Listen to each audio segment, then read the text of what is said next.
Hi Vijabari, this is your educator Shubham Pathak and today we are going to do the full revision of your class 10 term 2 science syllabus of biology.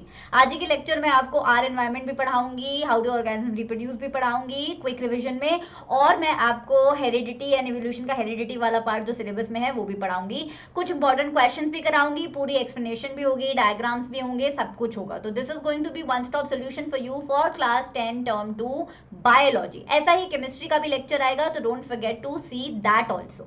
Anyway let's start, क्योंकि session लंबा होने वाला है. Let's not waste your time.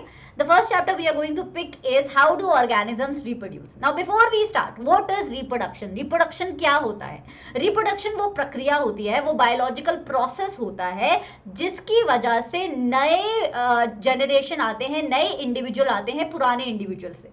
तो reproduction is a biological process with which new individuals are formed in the world, right. जिस generation में reproduction होता है उसे पेरेंट जनरेशन बोला जाता है, और जो नई जनरेशन आती है उसे ऑफस्प्रिंग बोला जाता है. Simple.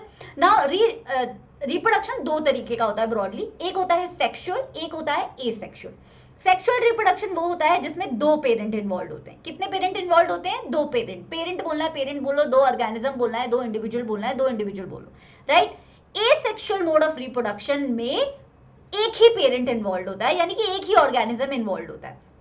Sexual mode of reproduction में गमीट की फॉर्मेशन होती है. गमीट्स बोलो, सेक्स सेल्स बोलो, एक ही बात है, राइट. जैसे कि ओवा, स्पर्म. तो सेक्सुअल में गमीट फॉर्मेशन होता है, एसेक्सुअल में ऐसा कुछ नहीं होता है. अब क्योंकि गमीट फॉर्मेशन हो रहे हैं, सेक्स सेल्स की फॉर्मेशन हो रही है, तो सेक्सुअल मोड ऑफ रिप्रोडक्शन में सेक्स ऑर्गन भी चाहिए होते हैं, है ना. सेक्स ऑर्गन होंगे तभी तो सेक्स सेल्स बनेंगे, गमीट्स बनेंगे. लेकिन एसेक्सुअल में ऐसी कोई नीड ही नहीं है, तो एसेक्सुअल मोड ऑफ रिप्रोडक्शन में सेक्स ऑर्गन्स प्रेजेंट नहीं होते हैं. अच्छा, दो ये जो गमीट्स होते हैं, दो सेक्सल्स होते हैं, फ्यूज करके फर्टिलाइजेशन करके क्या बनाते हैं? पहले जाइगोट बनाते हैं. तो सेक्सुअल मोड ऑफ रिप्रोडक्शन में formation of zygote takes place by the fusion of the two gametes, right. Male gamete and female gamete. Asexual reproduction में ऐसा कोई लोचा ही नहीं है, जाइगोट बनता ही नहीं है. एक ही पेरेंट से जो है डीएनए रेप्लिकेट करके आपका डॉटर सेल बना लेता है या ऑफस्प्रिंग बना लेता है ना. Sexual mode of reproduction higher organisms में देखा गया है, हायर इनवर्टिब्रेट्स या ऑल वर्टिब्रेट्स में देखा जाता है. ये sexual mode of reproduction mostly unicellular organisms या फिर लोअर ऑर्गेनिज्म जिनकी बॉडी में ज्यादा कॉम्प्लेक्सिटी नहीं होती है, ज्यादा डिफरेंशिएशन नहीं होता है, उनमें देखा जाता है ज्यादातर. अब सेक्सुअल मोड ऑफ रिप्रोडक्शन बहुत टाइम लगा देता है. ये sexual mode of reproduction comparatively sexual से थोड़ा जल्दी हो जाता है. अब दो गमीट्स होते हैं, मेल और फीमेल, तो सेक्सुअल मोड ऑफ रिप्रोडक्शन में फर्टिलाइजेशन का प्रोसेस होता है. फर्टिलाइजेशन से क्या बनता है? एंड प्रोडक्ट जाइगोट बनता है. ऐसा कोई भी system asexual mode of reproduction में नहीं होता है. सेक्सुअल मोड ऑफ रिप्रोडक्शन में डॉटर सेल्स में या ऑफस्प्रिंग में, यानी कि बच्चों में दो पेरेंट्स के दोनों के ही कैरेक्टरिस्टिक कुछ ना कुछ आते हैं. तो इनहेरिटेंस का मतलब है कैरेक्टरिस्टिक्स दोनों पेरेंट्स से आते हैं कुछ ना कुछ. किसी से कम आ सकते हैं, किसी से ज्यादा आ सकते हैं, किसी से कोई आ सकता है, किसी से कोई आ सकता है, लेकिन आते दोनों पेरेंट्स से. एसेक्सुअल मोड ऑफ रिप्रोडक्शन में एक ही पेरेंट है तो उसी के कैरेक्टरिस्टिक्स आते हैं, है ना. सेक्सुअल मोड ऑफ रिप्रोडक्शन में जर्म सेल्स गमीट्स प्रेजेंट होते हैं, एसेक्सुअल में नहीं होते हैं. सेल डिवीजन सेक्सुअल में माइटोसिस भी होता है, मियोसिस भी होता है. जो बच्चे बोल रहे हैं मैम माइटोसिस और मियोसिस बता तो दो, आगे अच्छे से बता दूंगी, बट अभी के लिए समझ लो सेक्सुअल में दोनों तरीके का सेल डिवीजन होता है, माइटोसिस एंड मियोसिस. एसेक्सुअल में सिर्फ माइटोसिस होता है, क्योंकि मियोसिस होता ही सेक्स सेल्स के लिए, ठीक है. सेक्सुअल मोड ऑफ रिप्रोडक्शन में जो बच्चे बनते हैं, जो ऑफस्प्रिंग बनते हैं, उनका नंबर थोड़ा होता है. मतलब यूजुअली क्या होता है, 1 2 4 इतने ही ऑफस्प्रिंग पैदा होते हैं. एसेक्सुअल मोड ऑफ रिप्रोडक्शन में कम एनर्जी लगती है, तो एसेक्सुअल मोड ऑफ रिप्रोडक्शन में ज्यादातर दो से अधिक ऑफस्प्रिंग्स बन के तैयार होते हैं. अच्छा, सेक्सुअल मोड ऑफ रिप्रोडक्शन में जो प्रोजेनी बनती है, यानी कि जो ऑफस्प्रिंग बनते हैं, जो बच्चे बनते हैं, वो पेरेंट से काफी डिफरेंट दिखते हैं. मतलब सिमिलैरिटीज होंगी बट बहुत ज्यादा आइडेंटिकल नहीं दिखेंगे. एसेक्सुअल मोड ऑफ रिप्रोडक्शन में सिमिलैरिटीज बहुत ज्यादा होती हैं, ऑलमोस्ट आइडेंटिकल दिखते हैं वो लोग अपने पेरेंट से, क्योंकि एक ही पेरेंट इन्वॉल्व है. Again asexual mode of reproduction पे पहले फोकस करेंगे, फिर सेक्सुअल पे जाएंगे. एसेक्सुअल मोड ऑफ रिप्रोडक्शन आप ऑलरेडी पढ़ चुके हैं टर्म 2 की प्रिपरेशन में कि कई तरीके का होता है. एक होता है फिजन, एक होता है फ्रैगमेंटेशन, एक होता है रीजनरेशन, एक होता है budding, spore formation, vegetative propagation. Definition बता देती हूँ. देखो, फिजन का मतलब होता है डिवीजन. तो फिजन क्या होता है बेसिकली, फिजन होता है कि यूनिसेलुलर ऑर्गेनिज्म जब स्प्लिट करके डॉटर सेल बनाता है ना, तो उसे आप फिजन बोलते हो। अगर दो डॉटर सेल बन रहे हैं तो आप बाइनरी फिजन बोलोगे, अगर दो से ज्यादा बन रहे हैं तो आप मल्टीपल फिजन बोलोगे। बाइनरी का एग्जाम्पल हो गया आपका अमोइबा और पैरामोइशियम, और मल्टीपल का एग्जाम्पल हो गया आपका प्लाज्मोडियम। ठीक है, फ्रैगमेंटेशन पे आते हैं, अच्छे से एक्सप्लेन आगे करूंगी, अभी सिर्फ डेफिनेशन बता रही हूँ। फ्रैगमेंटेशन, फ्रैगमेंट का क्या मतलब होता है, टुकड़ा, मतलब कि एक पीस। फ्रैगमेंटेशन वो तरीका है एसेक्सुअल मोड ऑफ रिप्रोडक्शन का जो सिंपल मल्टी सेलुलर ऑर्गेनिज्म में देखा जाता है। किस में देखा जाता है, सिंपल मल्टी सेलुलर ऑर्गेनिज्म। इसमें क्या होता है कि सिंपल मल्टी सेलुलर ऑर्गेनिजम्स क्या है, टुकड़ों में बट जाता है, वो सिंपली ब्रेक कर जाता है, कहीं से भी, कोई स्पेसिफिक साइड नहीं है, वो ब्रेक कर क्या, और ब्रेक करके जितने भी टुकड़े हुए उस ऑर्गेनिज्म के, वो हर टुकड़ा जो है एक इंडिविजुअल में डेवलप हो जाएगा। ऐसा ना काई में देखने को मिलता है, काई का मतलब स्पाइरोगायरा वगैरह में देखने को मिलता है। ठीक है, रीजेनरेशन पे आते हैं। रीजेनरेशन मतलब दोबारा से पुनर्जन्म एक तरीके से। तो रीजेनरेशन भी मल्टी सेलुलर ऑर्गेनिज्म में देखने को मिलता है, but fragmentation simple multi cellular में मिलता है, रीजेनरेशन थोड़े डिफरेंशिएटेड मल्टी सेलुलर ऑर्गेनिजम्स में देखने को मिलता है। रीजेनरेशन में ना बच्चा स्पेसिफिक साइट्स होती है, मतलब कहीं से भी कट गए और नया ऑर्गेनिज्म बन गया ऐसा नहीं होता है, स्पेसिफिक साइट्स होती हैं। और एक और बात बताऊं, रीजनरेशन यूजली ना एक्सीडेंटल तरीके से होता है। कभी कभी क्या होता है कि एक्सीडेंट हो जाता है किसी डिफरेंशिएटेड मल्टीसेलुलर ऑर्गेनिज्म, जैसे कि छिपकली मान लो, लिजर्ड मान लो, और उसमें स्पेसिफिक साइट से एक्सीडेंट हो गया। ऐसा नहीं है कि छिपकली हर जगह से कहीं से भी कट जाएगी तो रीग्रो कर जाएगी, स्पेसिफिक साइट्स होती हैं। तो छिपकली की अगर पूंछ कट जाती है तो वो दोबारा ग्रो कर जाती है, और ये जो प्रोसेस है ना रीजनरेशन का, दोबारा से वो ग्रो करने वाला, ये फ्रैगमेंटेशन से थोड़ा लेट होता है। फ्रैगमेंटेशन फिर भी थोड़ा जल्दी हो जाता है, रीजनरेशन में काफी टाइम लग जाता है। जैसे स्टारफिश में जब रीजनरेशन होता है तो ऑलमोस्ट 8 से 12 मंथ्स तक लग सकता है। ठीक है, तो रीजनरेशन क्या होता है कि स्पेसिफिक साइट से जब एक्सीडेंट होता है तो दोबारा से वहां ग्रोथ हो जाती है, वो स्पेसिफिक सेल्स दोबारा से ग्रो कर जाते हैं।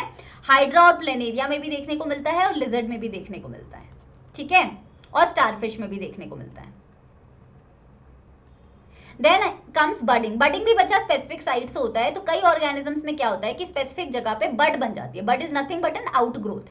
ये आउटग्रोथ धीरे धीरे रैपिड सेल डिवीजन से बढ़ती रहती है और धीरे धीरे करके मैच्योर करती रहती है। जब फुल्ली मैच्योर हो जाती है बड, तो अपने पेरेंट ऑर्गेनिज्म से और पेरेंट ऑर्गेनिज्म की बॉडी से डिटैच कर जाती है, और ये बड बाद में जाके नया इंडिपेंडेंट इंडिविजुअल बना लेती है। इस तरीके का एसेक्सुअल मोड ऑफ रिप्रोडक्शन देखने को मिलता है ईस्ट में और अगेन हाइड्रा में। आप देख रहे हो कि हाइड्रा ही 2-3 तरीके के एसेक्सुअल मोड ऑफ रिप्रोडक्शन दिखा रहा है। प्राइमरी तरीका है हाइड्रा का budding. Like I said, regeneration तब हाइड्रा शो करता है जब कोई एक्सीडेंट हो जाए भाई। एनीवे, स्पोर फॉर्मेशन पे आते हैं। स्पोर फॉर्मेशन डिटेल में हम आगे पढ़ेंगे, बट अभी के लिए समझ लो कि क्या होता है कि इसमें पेरेंट सेल जो है एक स्पोरेंजियम बना लेता है, मतलब छोटे छोटे स्पोर्स बना लेता है, और ये स्पोर्स को जब सूटेबल कंडीशन मिलती है तो ये डिफरेंट इंडिविजुअल्स में, न्यू इंडिविजुअल्स में ग्रो कर जाते हैं। ये डायग्राम से ज्यादा अच्छे से समझ आता है तो ये हम आगे पढ़ेंगे। इसका एग्जाम्पल है आपका राइजोपस, जो आपके एनसीईआरटी में दिया है। Vegetative propagation. अच्छा, वेजिटेटिव प्रोपगेशन के लिए एक बात समझनी जरूरी है कि प्लांट्स के दो तरीके के बॉडी पार्ट्स होते हैं। एक होते हैं सेक्सुअल बॉडी पार्ट्स, एक होते हैं वेजिटेटिव बॉडी पार्ट्स।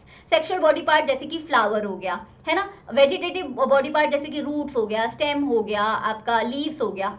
तो जब आप प्लांट के वेजिटेटिव पार्ट को इस्तेमाल करके नया प्लांट बनाते हो, देखो नेचुरल तरीके से भी होता है वेजिटेटिव प्रोपगेशन, पर आर्टिफिशियल तरीके से भी होता है। कहने का मतलब है जब वेजिटेटिव पार्ट से नया प्लांट डेवलप होता है, किसी भी वेजिटेटिव पार्ट से, हर प्लांट में अलग अलग वेजिटेटिव पार्ट इस्तेमाल होता है। जैसे जैस्मिन में लेयरिंग के थ्रू होता है ब्रांच से, स्टेम का एग्जाम्पल है पटेटो।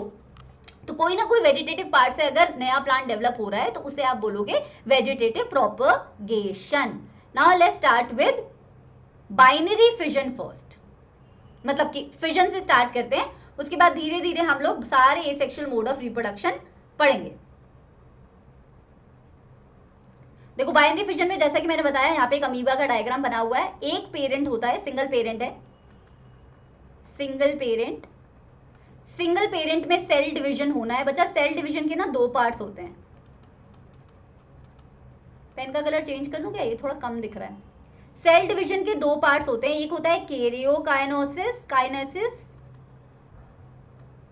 एक होता है साइटोकाइनेसिस। साइटोकाइनेसिस का मतलब साइटोप्लाज्म का डिवाइड होना, कैरियोकाइनेसिस का मतलब न्यूक्लियस का डिवाइड होना।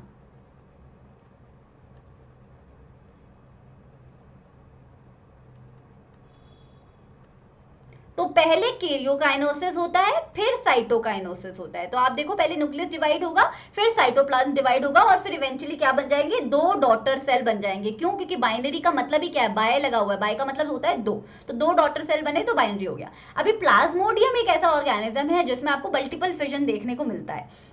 मल्टीपल फिजन में क्या होता है कि न्यूक्लियस रैपिडली डिवाइड करता रहता है, करता रहता है, करता रहता है, और उसके न्यूक्लियस डिवाइड करता रहता है प्लाज्मोडियम में, लेकिन बाद में बाहर जो है ना एक सिस्ट बन जाता है, एक प्रोटेक्टिव कवरिंग बन जाती है। तो अंदर न्यूक्लियस डिवाइड किए जा रहा है, किए जा रहा है, किए जा रहा है, न्यूक्लियस के पास थोड़ा सा साइटोप्लाज्म भी इकट्ठे हुए जा रहा है, हुए जा रहा है, हुए जा रहा है, लेकिन ये सिस्ट तब तक नहीं फूटेगा जब तक इसे अच्छी कंडीशंस नहीं मिलेंगी, फेवरेबल कंडीशन नहीं मिलेंगी। एक बार फेवरेबल कंडीशन मिल गई, ये सिस्ट जो है बर्स्ट हो जाता है, फूट जाता है, और ये सारे के सारे डॉटर न्यूक्लियाई जो है रिलीज हो जाते हैं और बाद में जाके इंडिविजुअल ऑर्गेनिजम्स बना लेते हैं। This is a classic example of multiple fission. Why multiple? क्योंकि ज्यादा ऑर्गेनिजम्स बन रहे हैं, दो से ज्यादा बन रहे हैं, दो बनते हैं तो बाइनरी, दो से ज्यादा है तो मल्टीपल। नेक्स्ट है आपका फ्रैगमेंटेशन। फ्रैगमेंट मैंने ऑलरेडी बताया, टुकड़ा। यहाँ पे हमें जो डायग्राम में दिखाया हुआ है वो है स्पाइरोगायरा। आप देखो कि स्पाइरोगायरा का एक पेरेंट ऑर्गेनिज्म दिखाया हुआ है, पेरेंट ऑर्गेनिज्म के टुकड़े हो गए, एक टुकड़ा ये बना फ्रैगमेंट नंबर 1, एक टुकड़ा ये बना फ्रैगमेंट नंबर 2, एक टुकड़ा ये बना फ्रैगमेंट नंबर 3। तीनों ही जो है ग्रो करके इंडिविजुअल ऑर्गेनिज्म बना लेंगे, है ना। यहां तक क्या थे, ये फ्रैगमेंट्स थे। अभी यहां पे क्या बन गए, ये इंडिविजुअल ऑर्गेनिज्म बन गए। क्यों हो पाया स्पाइरोगायरा में फ्रैगमेंटेशन? क्योंकि स्पाइरोगायरा जो है सिंपल मल्टी सेलुलर ऑर्गेनिज्म है।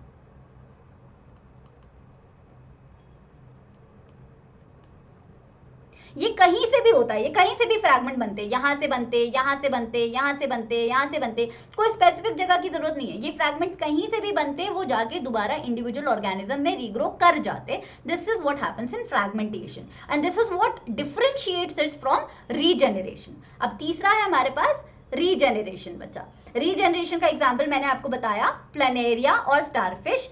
रीजेनरेशन में क्या होता है, थोड़ा सा डिफरेंशिएटेड मल्टी सेलुलर ऑर्गेनिजम्स होते हैं।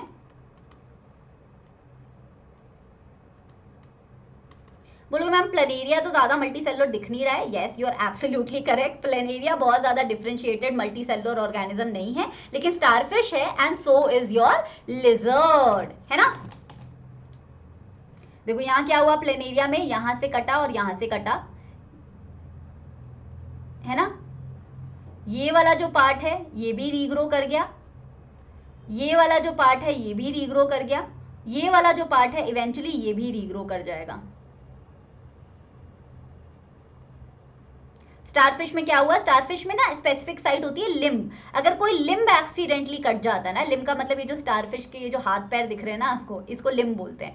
तो ये जब कोई लिम्ब कट जाता है ना तो वो पर्टिकुलर लिम्ब जो है रीग्रो कर जाता है। That is regeneration. रीजेनरेशन मतलब दोबारा बनना किसी चीज का। सो ये थोड़े कॉम्प्लेक्स मल्टीसेलुलर ऑर्गेनिज्म में दिखता है। लिजर्ड की पूंछ पे आप कभी चढ़ गए हो तो उसकी पूंछ भी रीग्रो कर जाती है। Like I had mentioned before, regeneration में थोड़ा टाइम लग जाता है बच्चा। Now next is your budding. Budding में क्या हो रहा था, एक स्पेसिफिक जगह पे बड बन रही थी। फॉर एग्जांपल हाइड्रा का एग्जांपल देख के देखते हैं। ये रहा आपका हाइड्रा, हाइड्रा की स्पेसिफिक साइट पे बड बनी, यहाँ पे जल्दी जल्दी जल्दी जल्दी रैपिड सेल डिवीजन होने शुरू हुए, सेल रेप्लिकेट करने शुरू हुए, बट धीरे धीरे धीरे धीरे आपकी जल्दी जल्दी, धीरे धीरे भी नहीं, जल्दी जल्दी मैच्योर करनी शुरू हो गई।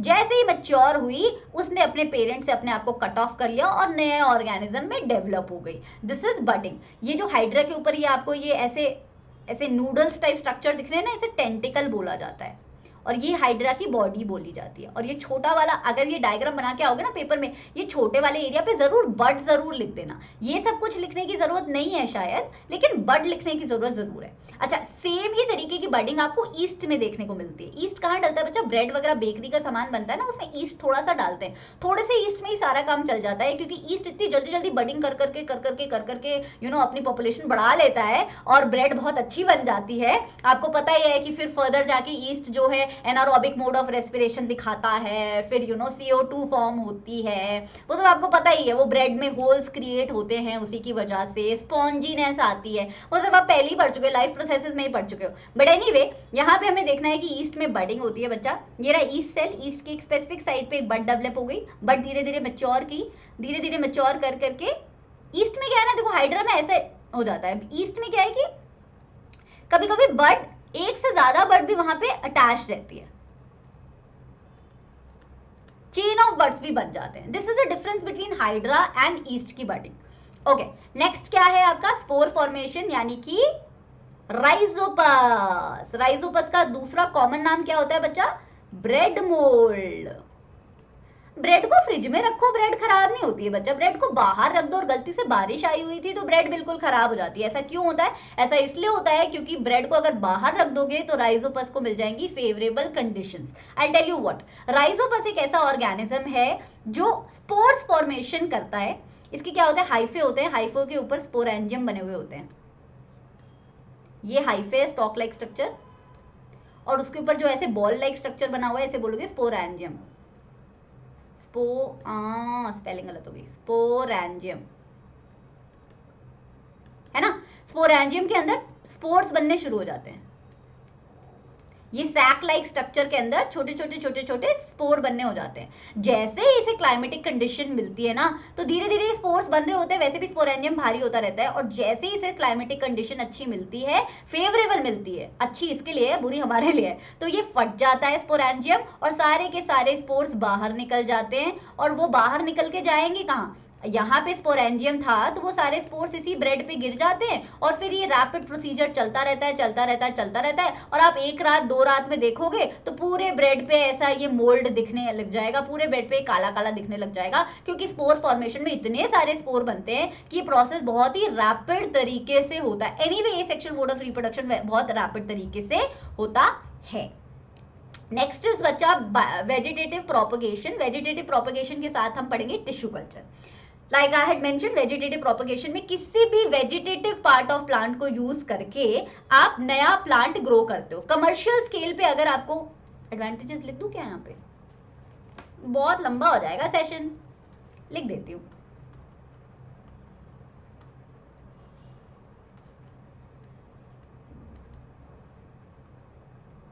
किसके एडवांटेजेस और डिसएडवांटेजेस लिख रही हूं मैं?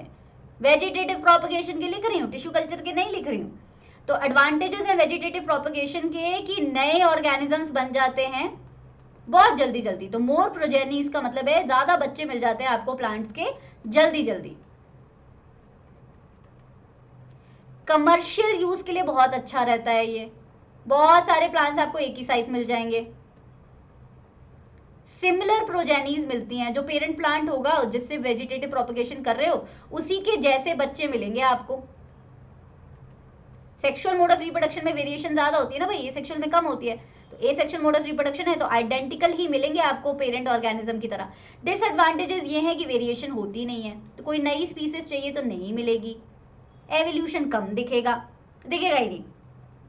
प्लांट्स जल्दी डिके कर जाते हैं क्योंकि देखो वेरिएशन होती है तभी प्लांट की स्पीसीज की कंटिन्यूटी बरकरार रहने के चांसेस रहते हैं। अभी इसमें क्या है कि अगर पेरेंट ऑर्गेनिज्म आपका डिसीज था, पेरेंट ऑर्गेनिज्म में ही कमी थी, तो वो डिसीज क्या हो जाएगी? ट्रांसफर हो जाएगी।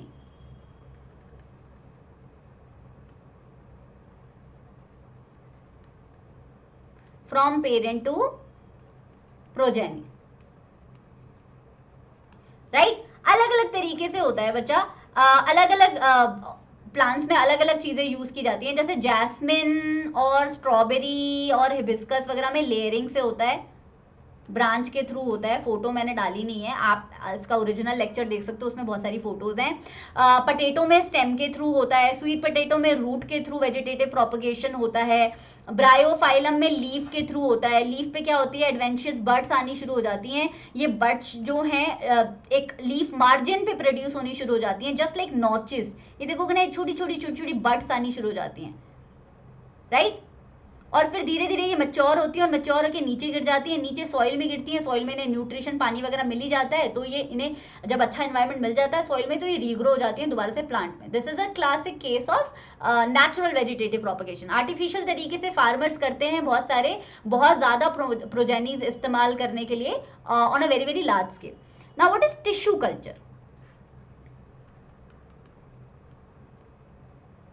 टिश्यू तो पता है आपको, क्लास 9th में पढ़ के आए हो। टिश्यू का मतलब होता है ग्रुप ऑफ सेल्स, राइट। तो क्या होता है कि प्लांट से एक ग्रुप ऑफ सेल्स उठाया जाता है स्पेसिफिक साइट से, ग्रुप ऑफ सेल का मतलब टिश्यू। तो ग्रोइंग टिप जो होती है प्लांट की, वहां से एक टिश्यू उठाया जाता है। उस टिश्यू को पेट्री डिश में आप लेबोरेटरी में न्यूट्रिएंट्स देके, बहुत सारे न्यूट्रिशन देते हो आप, न्यूट्रिएंट मीडियम नंबर 1, बहुत सारा न्यूट्रिशन देके उसे ग्रो कराते हो। जब वो एक बॉल ऑफ सेल्स में कन्वर्ट हो जाता है, उस बॉल ऑफ सेल को बोला जाता है कैलस। जब वो कैलस वाली स्टेज में आ जाता है ना, तो फिर उसे दूसरे न्यूट्रिएंट मीडियम में डाला जाता है। यहां को बोलूंगी मैं न्यूट्रिएंट मीडियम नंबर 2। और फिर वो कैलस फर्दर ग्रो करता है और छोटे छोटे प्लांटलेट्स बना लेता है। आप इन छोटे छोटे प्लांटलेट्स को फिर मिट्टी में ग्रो कर देते हो और फिर ये इंडिविजुअल प्लांट्स में कन्वर्ट हो जाता है। फिर से बता रही हूँ, टिश्यू कल्चर का दूसरा नाम माइक्रो प्रोपगेशन भी होता है बच्चा। माइक्रो क्यों? क्योंकि बहुत थोड़े से सेल से आप प्रोपगेशन कर रहे हो प्लांट्स का। दूसरा नाम है इसका टिश्यू कल्चर। एक प्लांट की ग्रोइंग टिप से आपने कुछ सेल्स उठाए, उन सेल्स को आप बोलोगे tissue, because tissue is nothing but a group of cell. उसे आपने पेट्री डिश में न्यूट्रिशन दिया, न्यूट्रिशन देने के बाद वो कैलस में ग्रो हो गया। कैलस को फिर दूसरी पेट्री डिश में या दूसरे न्यूट्रिएंट मीडियम में रखा, वो छोटे छोटे प्लांटलेट्स में ग्रो हो गया। इन प्लांटलेट्स को आपने मिट्टी में बो दिया, वो जो है इंडिविजुअल प्लांट्स में ग्रो हो गए। This is your tissue culture. आया एसेक्सुअल मोड ऑफ रिप्रोडक्शन समझ आया? I hope so. Now we are going to understand mitosis and meiosis, because mitosis और मियोसिस जब तक नहीं समझेंगे सेक्सुअल मोड ऑफ रिप्रोडक्शन समझ नहीं आएगा। बच्चा सेल डिवीजन होता है, सेल डिवीजन ही जो है रिप्रोडक्शन का आधार है, इतना तो अपने को समझ आ चुका है अभी तक। अब सेल डिवीजन दो तरीके का होता है, माइटोसिस, मियोसिस। मैं फिर से बता रही हूँ, ए सेक्सुअल में सिर्फ माइटोसिस होता है, लेकिन सेक्सुअल में दोनों होते हैं। माइटोसिस जो है कहाँ होता है? सारे सोमैटिक सेल्स में होता है। सोमैटिक सेल्स क्यों, कौन से होते हैं? जो बॉडी के बाकी सारे सेल्स होते हैं ना, सेक्स सेल्स को छोड़ के, उन्हें सोमैटिक सेल्स बोला जाता है। और मियोसिस कहाँ होता है? मियोसिस सेक्स सेल्स में होता है, सिर्फ सेक्स सेल्स में होता है। माइटोसिस में क्या होता है कि मान लो ये सेल है, सेल से दो सेल बन गए। पेरेंट सेल में अगर क्रोमोसोम का नंबर 2x था, मान लो अगर ह्यूमन बींग्स की बात करें तो 2x कितना हो जाएगा? 23, x हो जाएगा 23, 2x का मतलब है 46, राइट। अगर पेरेंट सेल में क्रोमोसोम का नंबर 46 था, तो फिर जो नए सेल्स बन रहे हैं उसमें भी क्या रहेगा? क्रोमोसोम का नंबर 46 ही रहेगा, है ना। ये तो माइटोसिस का हुआ। मियोसिस में क्या होता है? सेक्स सेल्स में होता है। सेक्स सेल्स में क्या होता है कि अगर पेरेंट सेल में नंबर था 46, मियोसिस के बाय द वे दो स्टेजेस होते हैं, there are 2 stages, stage number 1, stage number 2। अभी मैं पूरा नहीं बता रही हूँ बिकॉज आपके सिलेबस में नहीं है, इस पॉइंट ऑफ टाइम पे आपको पढ़ के कोई फायदा नहीं है इसको। मियोसिस के 2 स्टेजेस होते हैं। आप 11th में अगर बायोलॉजी लोगे तो आपको ये सब पढ़ने को मिलेगा, प्रोफेज, मेटाफेज, एनाफेज, टीलोफेज। उसके डायग्राम्स भी आपको बहुत सताएंगे और पेपर में भी वो क्वेश्चन जरूर आएगा। बट एनीवे, उन 2 स्टेजेस से 4 डॉटर सेल्स बनते हैं। माइटोसिस में 2 डॉटर सेल्स बनते हैं, मियोसिस में 4 डॉटर सेल्स बनते हैं। मियोसिस में क्या होता है? क्रोमोसोम का नंबर आधा हो जाता है। ऐसा क्यों होता है बच्चा? क्योंकि सेक्सुअल मोड ऑफ रिप्रोडक्शन है, इसमें 2 पेरेंट्स इन्वॉल्व होने जरूरी हैं। 2 पेरेंट्स इन्वॉल्व होने जरूरी हैं, तो अगर एक पेरेंट से 46 क्रोमोसोम आएंगे, दूसरे से 46 हो जाएंगे, तो ये तो प्रोजेनी ही नहीं बन पाएगी ना, ये तो स्पीसीज ही नहीं बन पाएगी। ह्यूमन स्पीसीज का तो तय है कि 46 क्रोमोसोम होने चाहिए, इसीलिए मियोसिस में सेक्स सेल्स में क्रोमोसोम नंबर आधा हो जाता है। मम्मा से आते हैं 23 क्रोमोसोम, पापा से आते हैं 23 क्रोमोसोम, तभी बेबी में 46 क्रोमोसोम बनते हैं और बेबी जो है स्पीसीज को प्रोग्रेस में ले जाता है, ठीक है। तो मियोसिस में जो डॉटर सेल्स बनते हैं वो हैप्लॉइड होते हैं। आधा नंबर ऑफ क्रोमोसोम जब होता है तो उसे हैप्लॉइड बोलोगे। तो सेक्स सेल जैसे वो स्पर्म हो गया या ओवम हो गया, ये सब क्या होते हैं? हैप्लॉइड सेल्स होते हैं। माइटोसिस में जो डॉटर सेल्स बनते हैं वो डिप्लॉइड होते हैं। डी का मतलब 2, डिप्लॉइड का मतलब 2x, राइट। ह्यूमंस की बात करें तो 46 क्रोमोसोम। तो सिंपल बता रही हूँ, मियोसिस में 23 क्रोमोसोम्स हो जाएंगे डॉटर सेल्स में, माइटोसिस में जो है 46 के 46 ही रहेंगे। माइटोसिस बाकी सारे सेल्स में होता है except for sex cells, meiosis 6 sex cells में होता है, तो स्पर्म और ओवम में दोनों में होता है। चलिए अब चलते हैं हम प्लांट्स के रिप्रोडक्टिव पार्ट पे। इससे पहले भी कुछ पढ़ाना था, कुछ तो पढ़ाना था मुझे इससे पहले, क्या पढ़ाना था मैं भूल गई। जिनोशियम एंड एंड्रोशियम, यस वो पढ़ा देती हूँ।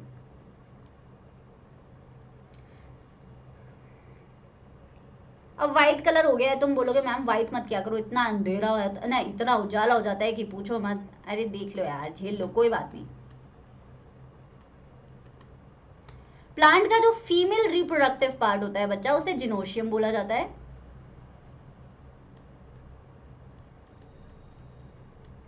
और प्लांट का जो मेल रिप्रोडक्टिव पार्ट होता है उसे क्या बोला जाता है? एंड्रोशियम बोला जाता है। अब आप बोलोगे मैम हमने तो पढ़ा था प्लांट के फीमेल रिप्रोडक्टिव पार्ट को कार्पेल बोलते हैं और प्लांट के मेल रिप्रोडक्टिव पार्ट को स्टेमन बोलते हैं। Yes, you are absolutely right. Androecium में बहुत सारे स्टेमन्स हो सकते हैं। Androecium can be a one or more stamens.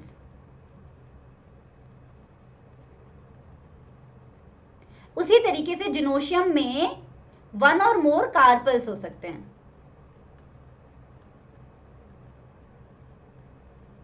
अब प्लांट्स के रिप्रोडक्टिव पार्ट बताऊं, ये रिप्रोडक्टिव पार्ट है क्योंकि flower itself is a reproductive organ of the plant.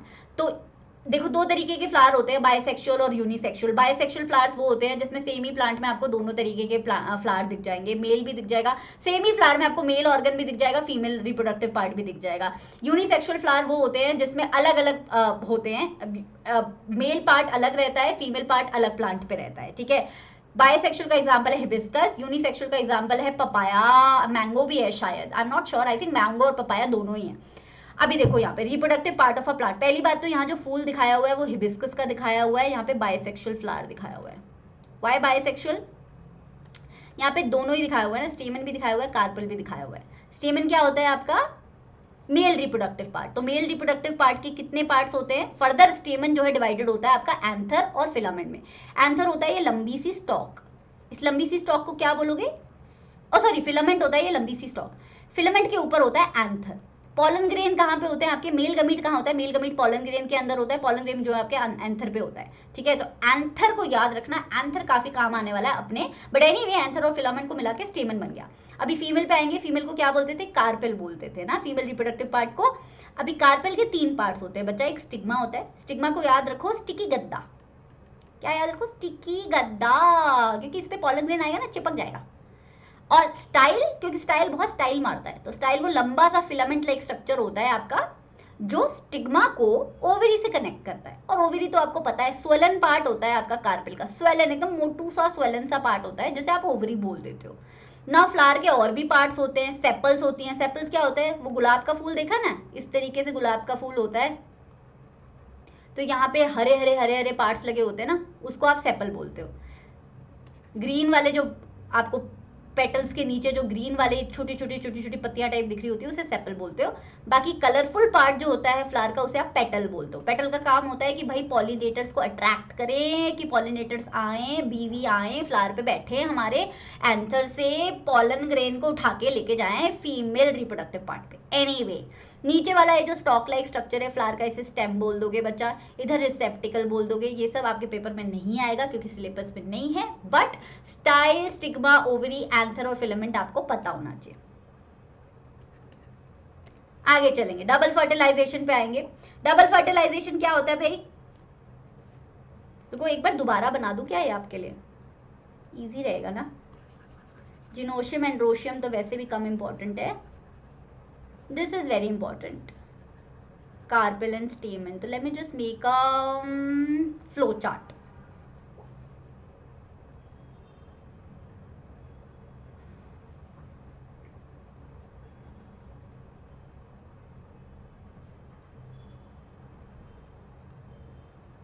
Sexual parts of a flower, male, female. Male में हो गया आपका एंथर एंड स्टिग्मा, मेल को बोल दिया आपने स्टेमन। फीमेल में हो गया आपका stigma, style and ovary. Female gamete कहाँ होता है? ओवेरी के अंदर।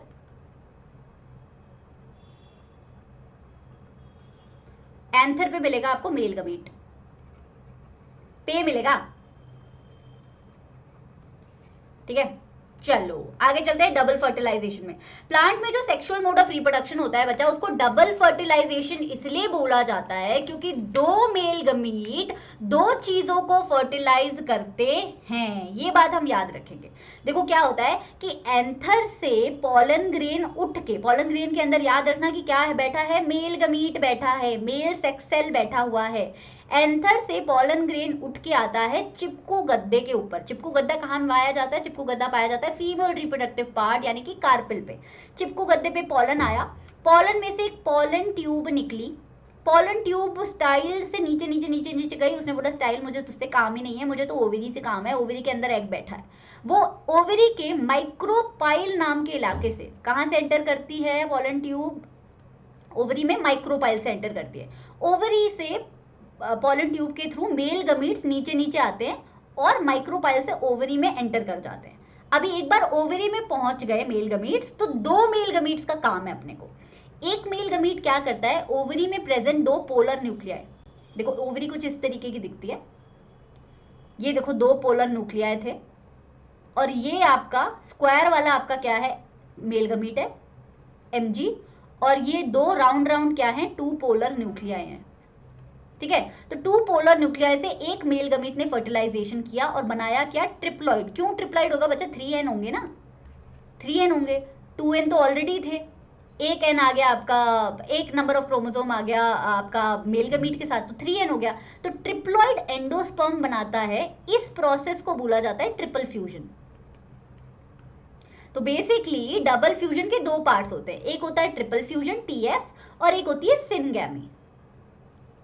सिनगैमी भी होती है, यानी कि एक मेल गमीट फाइनली जाके हमारे फीमेल गमीट को फर्टिलाइज करके जाइगोट बनाता है। ये तो आपने सोचा ही हुआ था, ये तो आपको लग ही रहा था होगा क्योंकि सेक्सुअल मोड ऑफ रिप्रोडक्शन है। लेकिन ये वाला थोड़ा हमें लगता है कि अरे ये कैसे हो गया। देखो ये सेक्सुअल रिप्रोडक्शन इन प्लांट्स का ये स्पेसिफिक पार्ट है, इसकी जरूरत भी है। पता है ये जो ट्रिप्लॉइड एंडोस्पर्म है ना, ये ट्रिप्लॉइड एंडोस्पर्म इसलिए जरूरी है क्योंकि इसका दूसरा नाम होता है देखो प्राइमरी एंडोस्पर्म न्यूक्लियस। ये बाद में जाके एंडोस्पर्म बनाता है। एंडोस्पर्म का काम है कि सीड को नरिशमेंट देना, और यहाँ जो फॉर्मेशन हुई है सिनगामी में, जो जाइगोट बना है, ये जाइगोट जाके बाद में एम्ब्रियो बनेगा और ये एम्ब्रियो जाके बाद में सीड बनेगा। अभी सीड को नहीं पता ना उसे फेवरेबल कंडीशंस कब मिलेंगी, कब वो प्लांट में जर्मिनेट करेगा, तब तक उसको न्यूट्रिशन चाहिए ना, जिंदा रहना है उसको। वो न्यूट्रिशन ये ट्रिपल फ्यूजन से बना हुआ एंडोस्पर्म उसे प्रोवाइड करता है। तो फर्टिलाइजेशन के बाद जो एम्ब्रियो बनता है वो बन जाता है सीड, ओव्यूल बन जाता है आपका, मैं अभी फिर से बताऊंगी,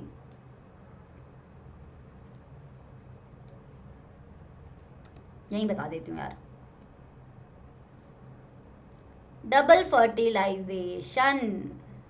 फर्टिलाइजेशन के दो पार्ट्स, एक है सिनगेमी, एक है आपका, है मैं खुद ही भूल गई, ट्रिपल फ्यूजन। सिनगेमी में हुआ एक male gamete plus two polar nuclei. अल्लाह, गलत साइड लिख दिया। पर मेरे सबसे ज्यादा मार्क्स ऐसे ही करते थे, मैं डिफरेंशिएशन में गलत साइड लिखाती थी। ट्रिपल फ्यूजन में होता है एक मेल गमीट प्लस दो पोलर न्यूक्लियाई। क्या बनाते हैं ये बनाते हैं ट्रिप्लॉइड PEN, यानी कि प्राइमरी एंडोस्पर्म न्यूक्लियस। इसका काम है सीड को नरिशमेंट प्रोवाइड करना, सिन एम्ब्रियो को नरिशमेंट प्रोवाइड करना। सिनगैमी से बनता है एक मेल गमीट प्लस एक फीमेल गमीट, यानी कि एक एग, तो बनता है आपका जाइगोट।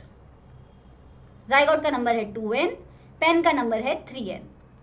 जाइगोट बाद में जाके बनाएगा एम्ब्रियो।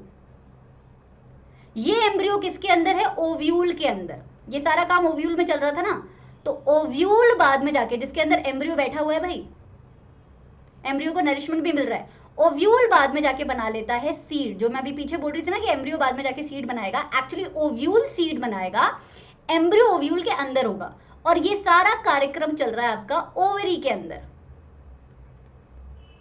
तो ओवरी बना लेगी फ्रूट और ओव्यूल बना लेगा सीड। ये बात याद रखना, ये केस बेस्ड क्वेश्चन में आ सकता है। ये भी पूछा जा सकता है कि ट्रिप्लॉइड कौन सा होता है, डिप्लॉइड कौन सा होता है, तो ये सब याद रखना।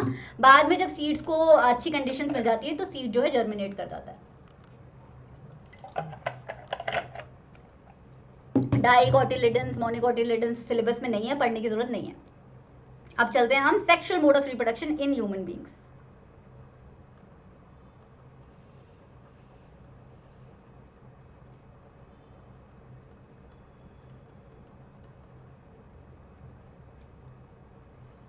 देखो बच्चा, पहले मैं ना बेसिक बता दूं, ह्यूमन बींग्स की बॉडी में होते हैं सेक्स ऑर्गन्स।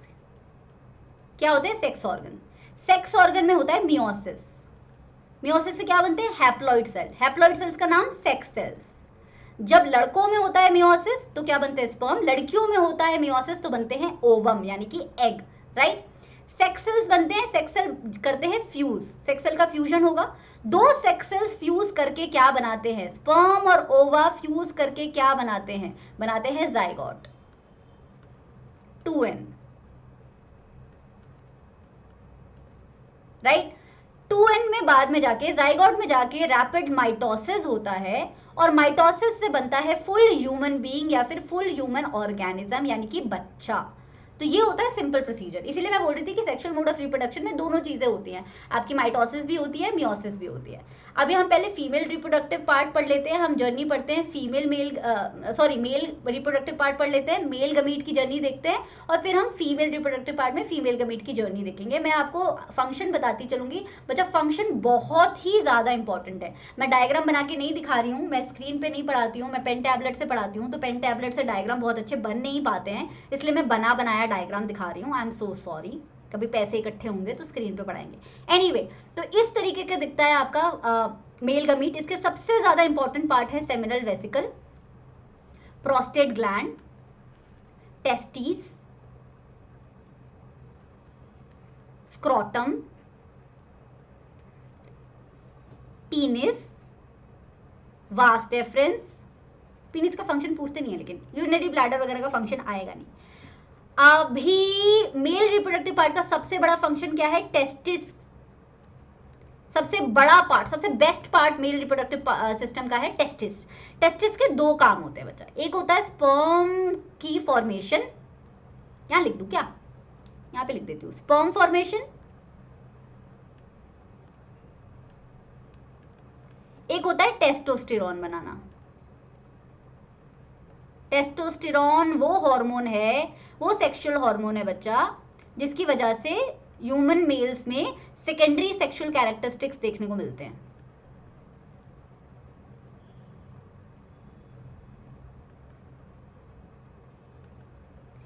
एनीवे, फिर टेस्टिस को बहुत सारे ना एक्सेसरी ग्लैंड्स की जरूरत पड़ती है, उनका भी फंक्शन हमारे सिलेबस में है। वास डेफरेंस की बात करें, कहीं दिख रहा है वास डेफरेंस? ये रहा वास डेफरेंस। वास डेफरेंस वो एक्सेसरी ग्लैंड है। वास डेफरेंस का ना दूसरा नाम होता है स्पर्म डक्ट। स्पर्म डक्ट बोलो, वास डेफरेंस बोलो, एक ही बात है। इसका काम होता है ट्रांसपोर्टेशन में। भाई टेस्टिस ने बना तो दिया स्पर्म, लेकिन वो स्पर्म ट्रांसपोर्ट भी तो करना पड़ेगा ताकि आपका यूरेथ्रा के थ्रू जो है निकले और वजाइना तक पहुंचे, है ना। तो transportation of sperm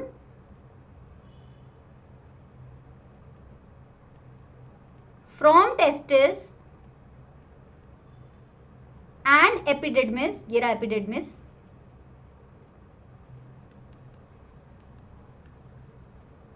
to urethra. ये किसका फंक्शन हो गया? वास डेफरेंस का फंक्शन हो गया। Sperm duct. पेन का कलर, भाई क्या दिक्कत है इसको। अभी जाते हैं किसके डिफरेंस पे? एपिडिडमिस के फंक्शन पे। एपिडिडमिस तो हमने मार्क ही नहीं किया था, चलो यहां मार्क कर देते हैं। एपिडिडमिस का फंक्शन होता है स्टोरेज। थोड़े टाइम के लिए ना ये स्पर्म को स्टोर करके रखता है और ट्रांसपोर्ट भी करता है। और यहाँ पे ना स्पर्म मैच्योर भी होते हैं। मैच्योरेशन ही लिख रही हूँ, स्पर्म नहीं लिख रही हूँ। कॉमन सेंस है कि किसकी मैच्योरेशन होगी? स्पर्म की मैच्योरेशन होगी, है ना। तो सबका फंक्शन समझ आ रहा है ना। टेस्टोस्टेरोन का function, secondary sexual characteristic, sperm तो आपको पता ही है, मेल गमीट है। स्पर्म डक्ट का हो गया transportation to urethra of sperm. इसका हो गया एपिडिडमिस का हो गया maturation, storage and transport of sperm. तो ये सारे फंक्शन अपने को याद रखने हैं एटलीस्ट पेपर तक। प्रोस्टेट ग्लैंड दिख रहा है कहीं? प्रोस्टेट ग्लैंड का सबसे बड़ा फंक्शन होता है नरिशमेंट प्रोवाइड करना। क्या प्रोवाइड करना? नरिशमेंट और मोबिलिटी प्रोवाइड करना। बेसिकली ना बच्चा देखो, स्पर्म्स को ना कई सारी सिक्रीशन मिलती है। उस सिक्रीशन का दो मेजर कंपोनेंट होता है। एक तो होता है कि स्पर्म को नरिशमेंट प्रोवाइड करे, क्योंकि स्पर्म वजाइना में पहुंचने के बाद भी उसे बहुत लंबी जर्नी कैरी करनी पड़ती है। आपको पता है फर्टिलाइजेशन फलोपियन ट्यूब में जाके होगा, तो वजाइना के बाद भी उसे लंबी जर्नी कैरी करनी पड़ती है। तब तक उसे नरिशमेंट चाहिए और मोटिलिटी चाहिए। मोटिलिटी भी तो चाहिए ना, वहां तक पहुंचना भी तो है। तो वो स्पर्म की मोटिलिटी इस तरीके का होता है ना स्पर्म, और स्पर्म की नरिशमेंट के लिए बहुत सारी सिक्रीशन होती है जो स्पर्म के साथ मिक्स होती हैं। तो उसकी मेजर सिक्रीशन प्रोस्टेट ग्लैंड से आती है, और दूसरी मेजर सिक्रीशन आती है आपकी सेमिनल वेसिकल से। सेमिनल वेसिकल क्या सिक्रीट करता है बच्चा? सेमिनल फ्लूइड सिक्रीट करता है। सेमिनल फ्लूइड का काम है नरिशमेंट टू टेस्टिस। देख रहे हो आप, टेस्टिस कह रही हो, स्पर्म्स। एक स्पर्म पे कितनी मेहनत लग रही है। अब बोल रहे हो मैम स्क्रोटम का भी फंक्शन बताई दो। देखो स्क्रोटम का फंक्शन है प्रोटेक्शन। पहली बात तो सैक लाइक स्ट्रक्चर होता है जो बॉडी के बाहर होता है, एब्डोमेन से नीचे बॉडी के बाहर होता है, जिसमें टेस्टिस प्रेजेंट होता है। तो पहली बात टेस्टिस को प्रोटेक्ट करना बहुत जरूरी है। टेस्टिस को प्रोटेक्ट नहीं करेंगे तो ह्यूमन रेस की खात्मा भी हो सकता है ना। तो प्रोटेक्शन है पहली बार टेस्टिस का। दूसरा मेजर फंक्शन है कि क्योंकि ये बॉडी के बाहर होता है तो ये बॉडी टेम्परेचर से कम टेम्परेचर मेंटेन करके रखता है। टेस्टिस को बॉडी टेम्परेचर से कम टेम्परेचर चाहिए होता है स्पर्म फॉर्मेशन के लिए। तो ये स्क्रोटम का सबसे बड़ा फंक्शन है to maintain adequate amount of pressure for sperm production and to protect the testis from all kind of damages। ठीक है, चलो आई होप समझ आ रहा है ना। साथ में नोट्स बनाने की जरूरत नहीं है। ये जो भी मैं लिख रही हूँ उसकी लिखने वाली ही पीडीएफ मैं आपको डिस्क्रिप्शन बॉक्स में फ्री में दे रही हूँ। उसको तुरंत जो है आप फोटोस्टेट निकलवा सकते हो, या उसको तुरंत जो है अपने फोन में सेव करके रख सकते हो, और फोन को ऑफलाइन मोड और एयरप्लेन मोड पे लगा के जो भी है आप पढ़ना स्टार्ट कर सकते हो। तो अगर मतलब वहां से पढ़ना पसंद नहीं है पीडीएफ वगैरह से, तो नोट्स बना सकते हो, वरना नोट्स की जरूरत एज सच नहीं है। चलो एनीवे, फीमेल रिप्रोडक्टिव पार्ट पे आते हैं अपन। फीमेल रिप्रोडक्टिव पार्ट में देखो पार्ट्स तो बहुत सारे होते हैं, लेकिन ये मेजर पार्ट्स हैं। हमारे पास दो ओवरीज होती हैं फीमेल्स के पास। हमारा क्यों बोल रही हूँ, because I am a female. तो दो ओवरीज होती हैं, एक लेफ्ट साइड में होती है, एक राइट साइड में होती है।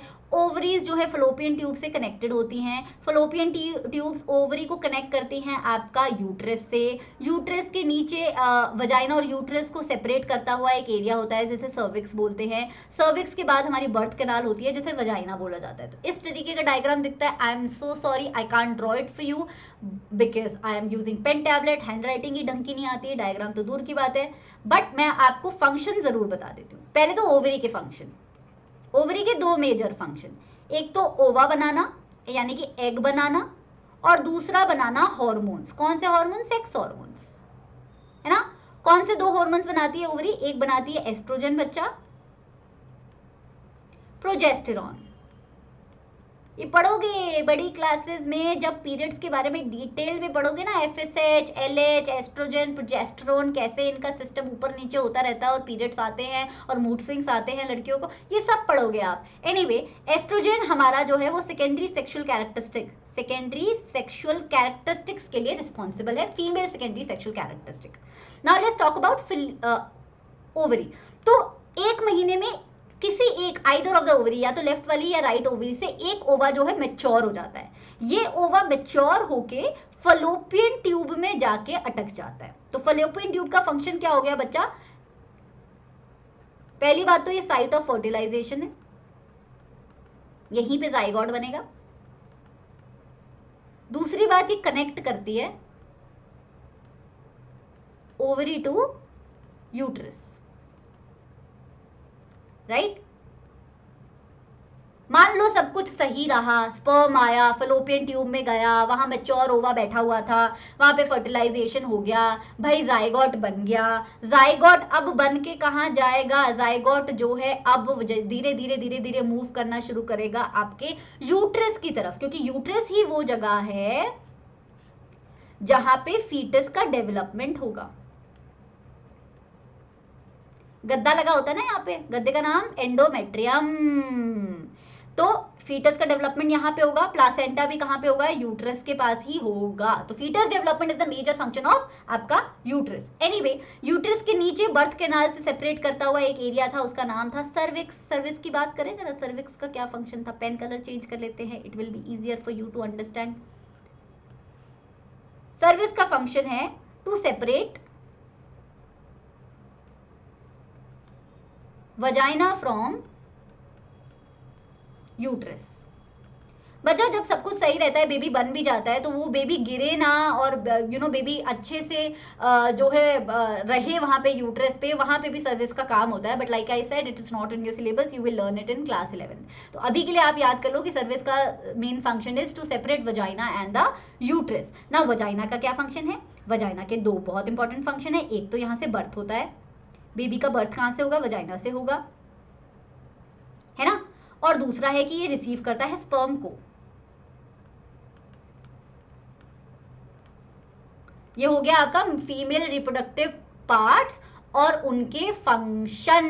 अच्छा, जिन लड़कियों को ये जाना हो पीसीओडी क्या होता है, उसे बोलते हैं पॉलीसिस्टिक ओवरी सिंड्रोम या पॉलीसिस्टिक ओवरी डिसऑर्डर, एक ही बात है, दोनों सिनोनिमसली यूज होता है। इसमें क्या होता है कि बॉडी से ओवा मैच्योर तो होता है बच्चा, लेकिन सॉरी, बॉडी में ओवा जो है मैच्योर अच्छे से नहीं हो पाता है। क्योंकि वो मैच्योर अच्छे से नहीं हो पाता है तो पीरियड्स में या तो बहुत जल्दी आते हैं या बहुत लेट आते हैं या नहीं आते हैं। तो इरेगुलर पीरियड्स को पीसीओडी बोला जाता है ना, वो इरेगुलर पीरियड्स ही इसी वजह से होते हैं, बिकॉज ये पूरे प्रोसेस में कहीं ना कोई दिक्कत आ रही होती है। ठीक है, एनीवे पीसीओडी पे कभी कोई सेशन कर लेंगे। अब जाते हैं हम बाकी की कहानी की तरफ कि सब कुछ सही रहता है तो क्या होता है और सब कुछ सही नहीं रहता है तो क्या होता है। देखो, सब कुछ सही रहता है तो क्या होता है बताती हूँ। पहले आएगा स्पर्म। स्पर्म कहाँ से आएगा, स्पर्म आएगा मेल से, यानी कि मेल ह्यूमन बीइंग से स्पर्म आया, उसने वजाइना के थ्रू मारी एंट्री, सेक्सुअल इंटरकोर्स हुआ और उसके थ्रू, वजाइना के थ्रू उसने एंट्री मारी।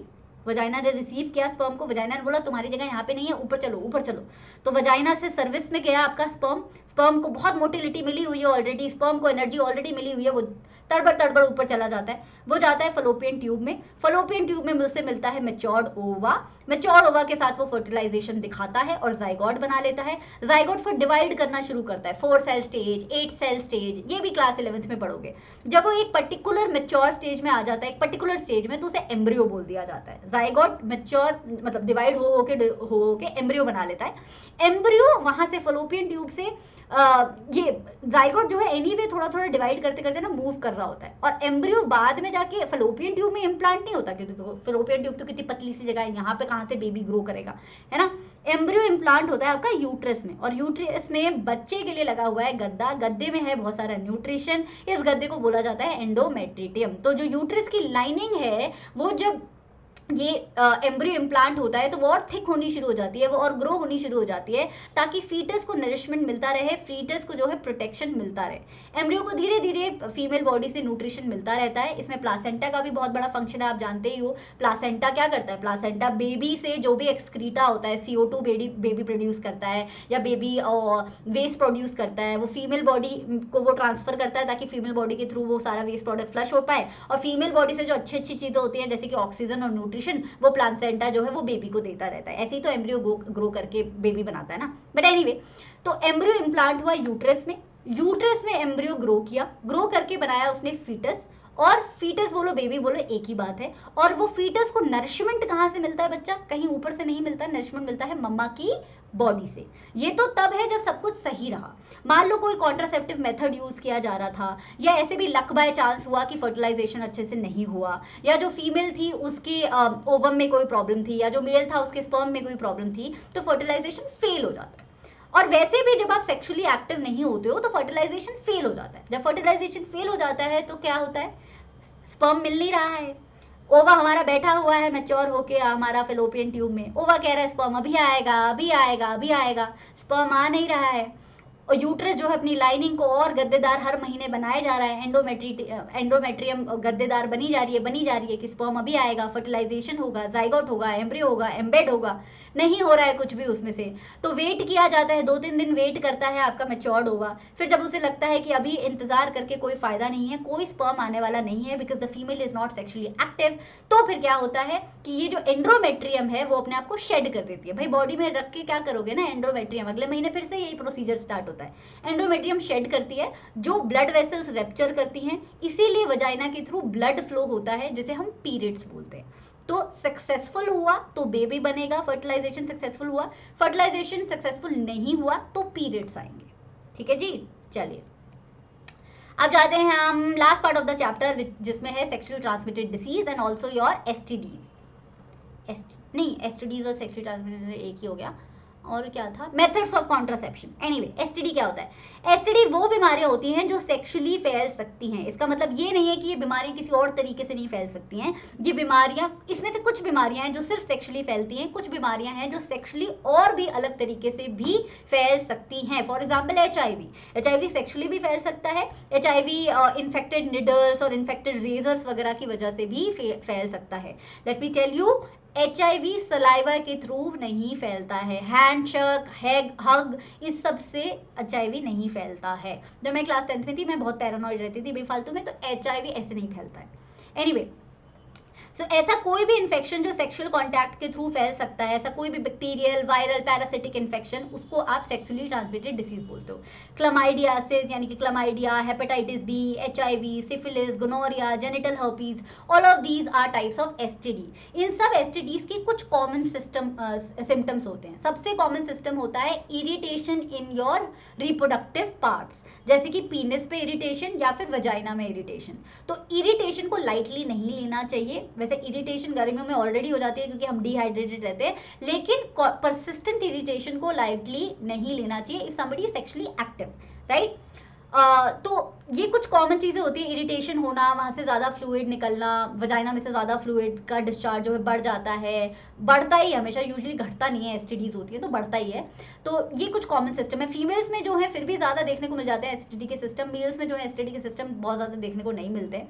और उसका सबसे बढ़िया रामबाण है कि अगर सेक्सुअली एक्टिव है कोई ह्यूमन बींग, चाहे वो मेल है या फीमेल है, और उनके बहुत मल्टीपल पार्टनर हैं, कोई एक पार्टनर है तो बात अलग है, उन्हें टेस्ट करवा लो, खुद टेस्ट कर लो एसटीडी का, क्लियर हो जाएगा सब कुछ। लेकिन अगर मल्टीपल पार्टनर्स हैं तो फिर कॉन्ट्रासेप्शन यूज करना चाहिए, और बहुत ज्यादा मल्टीपल पार्टनर्स वैसे भी नहीं रखने चाहिए, बिकॉज कॉन्ट्रासेप्शन में भी देखो कुछ फेलियर के चांसेस तो होते ही हैं। तो always use physical barrier because physical barriers are the easiest to use and they are the easiest and they are the cheapest basically, like condoms and vaginal diaphragms, वो सब यूज कर लेना चाहिए। और कोई भी डाउट हो, कोई भी बाई चांस भूल चूक हो या डाउट हो, तो डॉक्टर को कंसल्ट करना चाहिए, गूगल करके दवाइयाँ नहीं लेनी चाहिए। देन अगर एसटीडी हो गया है किसी को तो एसटीडी का फुल ट्रीटमेंट लेना चाहिए। अक्सर क्या होता है, लोगों को एसटीडी होता है, लोग ट्रीटमेंट स्टार्ट करते हैं, ट्रीटमेंट के बीच में उन्हें लगता है कि एसटीडी ठीक होने लग गया, वो ट्रीटमेंट छोड़ देते हैं, एसटीडी फिर से रीअकर कर जाता है। तो फुल ट्रीटमेंट लेना चाहिए। और अगर आप किसी इंसान को एसटीडी हो गया है तो वो जितने भी पार्टनर्स के साथ इन्वॉल्व थे उन पार्टनर्स को भी इल्तला कर देनी चाहिए कि हमें भाई ये पर्टिकुलर एसटीडी है, आप भी इसका इलाज करा लें, ठीक है, वरना वो साइकिल चलती रहेगी। एनीवे, तो ये चैप्टर हुआ खत्म। अब जाएंगे हम आर एनवायरमेंट पे, बट इससे पहले कि आगे जाए एक क्वेश्चन कर लेते हैं। ये क्वेश्चन लास्ट पार्ट भी है चैप्टर का। द क्वेश्चन इज कि प्रेगनेंसी को प्रिवेंट करने की क्या क्या टेक्निक है। प्रेगनेंसी को प्रिवेंट करने की टेक्निक पूछे जाए, चाहे पॉपुलेशन को प्रिवेंट करने की टेक्निक पूछे जाए, सेम ही बात है। प्रेगनेंसी होगी तो पॉपुलेशन होगी ना। Barrier method, chemical method, surgical method. Barrier method है जिसमें फिजिकल बैरियर लगा दिया जाता है, जैसे कॉन्डम और डायफ्राम। कॉन्डम दोनों के लिए आते हैं, मेल्स के लिए, फीमेल्स के लिए। केमिकल मेथड है जिसमें केमिकल्स को यूज़ किया जाता है, तो बेसिकली पिल्स होती हैं, इसमें मेडिसिन होती हैं, ओरल पिल्स होती हैं जिसे ओरली इंजेस्ट करना होता है ना, गोली खानी होती है, और वजाइनल पिल्स होती हैं जिन्हें वजाइना में लगाना होता है। ओरल पिल्स और वजाइनल पिल्स दोनों ही क्या कर देती हैं कि एटमॉस्फेयर हॉस्टाइल बना देती हैं, किसको अगर आएगा भी, एंटर करेगा भी, तो वो फर्टिलाइजेशन कर नहीं पाएगा। सर्जिकल मेथड होता है जिसमें सर्जरी के थ्रू आप क्या करते हो, फर्टिलाइजेशन को रोकते हो। अगर मेल्स में होता है तो उसे बोला जाता है वेसेक्टॉमी, अगर फीमेल्स में होता है तो उसे बोला जाता है ट्यूबेक्टॉमी। इसमें से सबसे ईजीएस्ट मेथड है बैरियर मेथड, तो इस बैरियर मेथड को जरूर इस्तेमाल कर लेना चाहिए, क्योंकि अगर कोई भी मेथड नहीं इस्तेमाल किया जाएगा, नेचर पे और भगवान पे बैठा जाएगा, तो फिर क्या होगा, पॉपुलेशन बढ़ती जाएगी, फैमिली के रिसोर्सेज घटते जाएंगे, और जो भी पॉपुलेशन बढ़ेगी, जो भी बच्चे पैदा होंगे, उन्हें अच्छी परवरिश नहीं मिल पाएगी। अगर आप एक मिडिल क्लास जनता से बिलोंग करते हो, बहुत अमीर हो तो जितने मर्जी बच्चा पैदा करो, लेकिन नहीं, जितने मर्जी तो नहीं, कभी ना कभी तो रिसोर्सेज खत्म हो ही जाएंगे आपकी फैमिली के।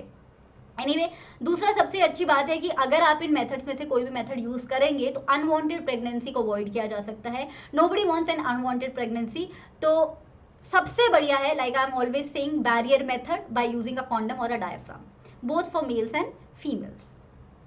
नेक्स्ट, इस चैप्टर से माइटोसिस और मियोसिस का डिफरेंस भी आ सकता है, इसे भी पढ़ लेते हैं।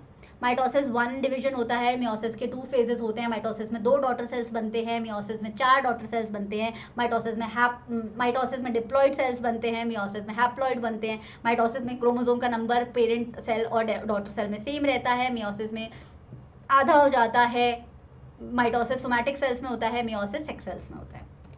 आगे, what happens to human egg when it is not fertilized. जब ह्यूमन एग फर्टिलाइज्ड नहीं होता है तो जो लाइनिंग बनी होती है एंडोमेट्रियम, जो थिक और स्पॉन्जी बनता है, वो एंडोमेट्रियम अपने आप को शेड करने लगता है, वो लाइनिंग धीरे धीरे ब्रेक होने लगती है, ब्लड वेसल्स वहाँ पे जो होती हैं वो रप्चर होती हैं, वहाँ से खून निकलता है जो वजाइना के थ्रू बाहर आता है। कुछ 3 to 5 डेज का चलता है यूजली पीरियड्स, 2 to 5 भी हो गया आजकल विद आवर लाइफस्टाइल। ठीक है बच्चा, देखो यूजली जो साइकिल है ना, पीरियड का साइकिल, ये कोई बताता नहीं है। I don't know why don't people tell these days ना, ये 28 डेज का होता नहीं है। अगर आपका साइकिल 28 डेज का नहीं है तो घबराने वाली बात नहीं है। नॉर्मल साइकिल 28 से 45 डेज का होता है। इसके बीच में अगर कहीं पे भी आपका साइकिल है तो सही है, अगर इससे आगे पीछे है, 28 डेज से पहले ही पीरियड्स आ जाते हैं या 45 डेज के बाद आते हैं, तो आपको एक बार गायनाकोलॉजिस्ट को कंसल्ट कर लेना चाहिए। पीरियड्स का साइंटिफिक नेम मेंस्ट्रुएशन। ठीक है, तो अगर एक लाइन में बोला जाए कि what happens to human egg when it is not fertilized, menstruation. आगे चलते हैं, आर एनवायरनमेंट पे आ गए हम। एक सेकंड, छींक आ रही है, नहीं आ रही है। आर एनवायरनमेंट में सबसे ज्यादा इंपॉर्टेंट है definitions, abiotic, biotic, food chain, trophic level, food web, biological magnification. धीरे धीरे पढ़ते हैं। एबायोटिक कंपोनेंट, पहली बात तो बायोस्फीयर क्या होता है। बायोस्फीयर उस पूरे एनवायरनमेंट को बोला जाता है जिसमें एबायोटिक और बायोटिक कंपोनेंट होता है। बायोस्फीयर के एक पर्टिकुलर इंडिपेंडेंट स्ट्रक्चर को, पर्टिकुलर इंडिपेंडेंट स्ट्रक्चर जो अपने इंडिपेंडेंट तरीके से एग्जिस्ट करने के लिए केपेबल होता है, उसे इकोसिस्टम बोलते हो। तो बायोस्फीयर एक बड़ा टर्म है, बायोस्फीयर का एक पार्ट होता है इकोसिस्टम, जो इंडिपेंडेंट तरीके से एग्जिस्ट कर सकता है। इकोसिस्टम वाटर इकोसिस्टम हो सकता है, लैंड इकोसिस्टम हो सकता है, एयर इकोसिस्टम हो सकता है, अलग अलग तरीके का होता है। तो अगर बायोस्फीयर में बायोटिक और एबायोटिक कंपोनेंट्स होते हैं तो इकोसिस्टम में भी एबायोटिक और बायोटिक कंपोनेंट्स होते हैं। भाई ये तो सिंपल लॉजिक है। एबायोटिक कंपोनेंट्स होते हैं वो वाले कंपोनेंट जिनमें जिंदगी नहीं होती। फॉर एग्जांपल जो हवा है आसपास, जो मिट्टी है, जो पानी है, इस सब में लाइफ तो नहीं है, तो ये एबायोटिक कंपोनेंट है। बायोटिक कंपोनेंट बायोस्फीयर का या इकोसिस्टम का वो कंपोनेंट होता है जिसमें जिंदगी होती है, जैसे कि human beings, plants, animals. By the way human beings are also a part of animals, so plants and animal basically. Food chain क्या होता है? फूड चेन एक लीनियर चेन होती है जिसमें हर ट्रॉपिक लेवल से नेक्स्ट ट्रॉपिक लेवल तक क्या जाती रहती है, एनर्जी पास ऑन करती रहती है। अगर बहुत सारी फूड चेन का सेवरल इंटरकनेक्शन दिखाओगे तो उसे फूड वेब बोल दिया जाएगा। अगर एक स्ट्रेट लीनियर चेन है तो फूड चेन, अगर वो इंटरकनेक्टेड है, क्योंकि घास तो जरूरी नहीं है ना कि सिर्फ डियर खाएगा, घास तो डियर भी खा सकती है, रैबिट भी खा सकता है, तो रैबिट वाली फूड चेन भी हो गई, डियर वाली फूड चेन भी हो गई, दोनों आपस में इंटरकनेक्टेड भी हो सकती है। हो सकता है लायन रैबिट भी खाए, डियर भी खाए, है ना। तो ऐसी interconnection of food chains makes a web, हम ही बनाते हैं। इन्वायरमेंट में देखने को नहीं मिलता, ऐसे कोई वेब आसपास में धागा जोड़ के नहीं घूम रहे होते हैं ऑर्गेनिजम्स, हम ही अपनी अंडरस्टैंडिंग के लिए वेब बनाते हैं, उसे फूड वेब बोला जाता है। टॉपिक लेवल क्या होता है? हर फूड चेन या फूड वेब में जो लेवल्स होते हैं ना, लेवल 1, लेवल 2, लेवल 3, जिसपे अलग अलग ऑर्गेनिजम्स खड़े रहते हैं, पोजीशन ऑक्यूपाई करते हैं, जैसे ह्यूमन बीइंग्स यूजुअली जो है हाईएस्ट पोजीशन ऑक्यूपाई करते हैं, तो उसे ट्रॉपिक लेवल बोला जाता है। इनके नाम भी ऐसे होते हैं, primary trophic level, secondary trophic level, या trophic level number 1, trophic level number 2, trophic level number 3, so on and so forth. अब बायोलॉजिकल मैग्निफिकेशन क्या होता है? बायोलॉजी मतलब लाइफ से रिलेटेड। मैग्निफिकेशन, जब किसी चीज की कंसंट्रेशन बढ़ती है तो उसे मैग्निफिकेशन कहते हैं। ठीक है, तो बायोलॉजिकल मैग्निफिकेशन का मतलब है जब किसी भी केमिकल की concentration because of trophic level, एक ट्रॉपिक लेवल से दूसरे ट्रॉपिक लेवल जाने पे जब बढ़ती है और हाईएस्ट ट्रॉपिक लेवल में हाईएस्ट कॉन्सेंट्रेशन होती है उस केमिकल की, इस पूरे प्रोसेस को बायोलॉजिकल मैग्निफिकेशन कहते हैं। घबराइए मत अगर इसमें से कोई एक पर्टिकुलर डेफिनेशन आपको समझ नहीं आ रही, आगे इन्हीं कॉन्सेप्ट्स को मैं डिस्कस करने वाली हूँ। Let's start. तो देखो भाई, ये है इकोसिस्टम। इकोसिस्टम क्या था? Ecosystem was an independent, pen का colour, the part of the biosphere which is capable of independent existence। पता है मेरे को बचपन में इंडिपेंडेंस की तो स्पेलिंग आती नहीं थी। Is known as ecosystem. दो कंपोनेंट इसके भी होते हैं, बायोटिक एबायोटिक। बायोटिक में आ गया ऑयस्टर, ह्यूमन बीइंग, जू प्लैंक्टन, फाइटोप्लैंक्टन, जेलीफिश। और एबायोटिक में आ गया आपका climate, sunlight, temperature, humidity, soil etcetera etcetera. यहाँ पे एक मैंने इकोसिस्टम दिखाया हुआ है, ये पानी के अंदर देखो वाटर इकोसिस्टम दिखाया हुआ है, लैंड इकोसिस्टम भी दिखाया हुआ है। हर जगह देखोगे तो आपको बायोलॉजिकल मतलब बायोटिक और एबायोटिक दोनों तरीके के कंपोनेंट दिख रहे हैं। देखो पानी वाला देखते हैं, पानी में आपको प्लैंक्टन दिख रहे हैं, बैक्टीरिया दिख रहे हैं, प्रोटोजोआ दिख रही है, फिश दिख रही है, सबमर्ज्ड प्लांट दिख रहे हैं। ये सब क्या है? Biotic component. और नीचे आपको जो ये रॉक्स दिख रहे हैं, सी बेड दिख रहा है, ये सब क्या है? ये सब है आपका एबायोटिक कंपोनेंट। आगे चलते हैं। फिर फूड चेन क्या होता है? Linear interconnection of one trophic level to another. बच्चा मैं डेफिनेशन खुद से बनाती हूँ तो एवरी टाइम आई से the definition it would be little different, इसीलिए मैंने आपको पहले डेफिनेशन दिखा दी थी। Food chain is the energy transfer from one tropic level to another. It is the linear interaction between one tropic level to another. ऐसे मैं अलग अलग डेफिनेशन बना सकती हूँ, तो please don't get amused. Anyway, तो ये एक टिपिकल फूड चेन है। हर फूड चेन में के ना 3 कंपोनेंट्स होते हैं, एक होते हैं प्रोड्यूसर, एक होते हैं कंज्यूमर, एक होते हैं डीकम्पोजर। प्रोड्यूसर नाम से ही पता चल रहा है, मूवी वाले प्रोड्यूसर की बात नहीं हो रही है, उन ऑर्गेनिजम्स की बात हो रही है जो ऑर्गेनिज्म इनऑर्गेनिक सब्सटेंसेस को यूज करके खाना बना देते हैं, सिंथेसाइज कर देते हैं, सिंथेसाइज। ठीक है, उनके पास कोई गैस और फ्रिज और अवन नहीं होता, पर वो अपना खाना बना देते हैं। प्रोड्यूसर्स यूजुअली सिर्फ एक ही होते हैं, वो होते हैं प्लांट्स या साइनोबैक्टीरिया।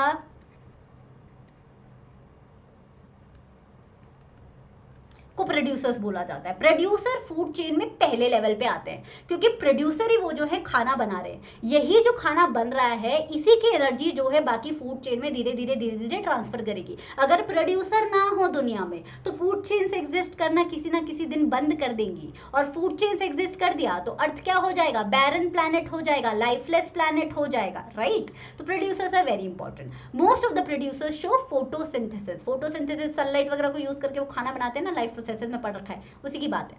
फिर आते हैं कंज्यूमर सबसे ज्यादा प्रेजेंट होते हैं आपके फूड चेन के अंदर। कंज्यूमर का मतलब जो कंज्यूम करते हैं। जो प्राइमरी कंज्यूमर होते हैं, सबसे पहले लेवल वाले, वो तो प्रोड्यूसर्स को डायरेक्टली खाते हैं। सेकेंडरी कंज्यूमर प्राइमरी कंज्यूमर को खाते हैं। टर्शरी कंज्यूमर थर्ड लेवल पे होते हैं, फोर्थ लेवल पे होते हैं, वो सेकेंडरी कंज्यूमर को खाते हैं। फिर आते हैं हाईएस्ट लेवल ऑफ कंज्यूमर, ऐसा। और फूड चेन में ना यूजुअली 3 से 4 ट्रॉपिक लेवल ही देखने को मिलते हैं। यहाँ पे आपको 5 देखने को मिल गए हैं। यूजुअली दुनिया में फूड चेन्स में सिर्फ 3 या 4 ट्रॉपिक लेवल देखने को मिलते हैं, क्योंकि 10% लॉ फॉलो होता है और एनर्जी जो है हर ट्रॉपिक लेवल पे कम कम बचती है। तो जब कम बचती है तो कहाँ तक जाएगी ना वो बेचारी एनर्जी, ये भी हम आगे पढ़ेंगे। अभी बस इतना समझ लो, फूड चेन की 3 कंपोनेंट, प्रोड्यूसर, कंज्यूमर और डीकम्पोजर। अभी डीकम्पोजर किस पे एक्ट करते हैं बच्चे? डीकम्पोजर मरने के बाद एक्ट करते हैं। प्लांट मर गए, प्राइमरी कंज्यूमर मर गए, टर्शरी मर गए, प्रीडेटर मर गया, सेकेंडरी मर गए।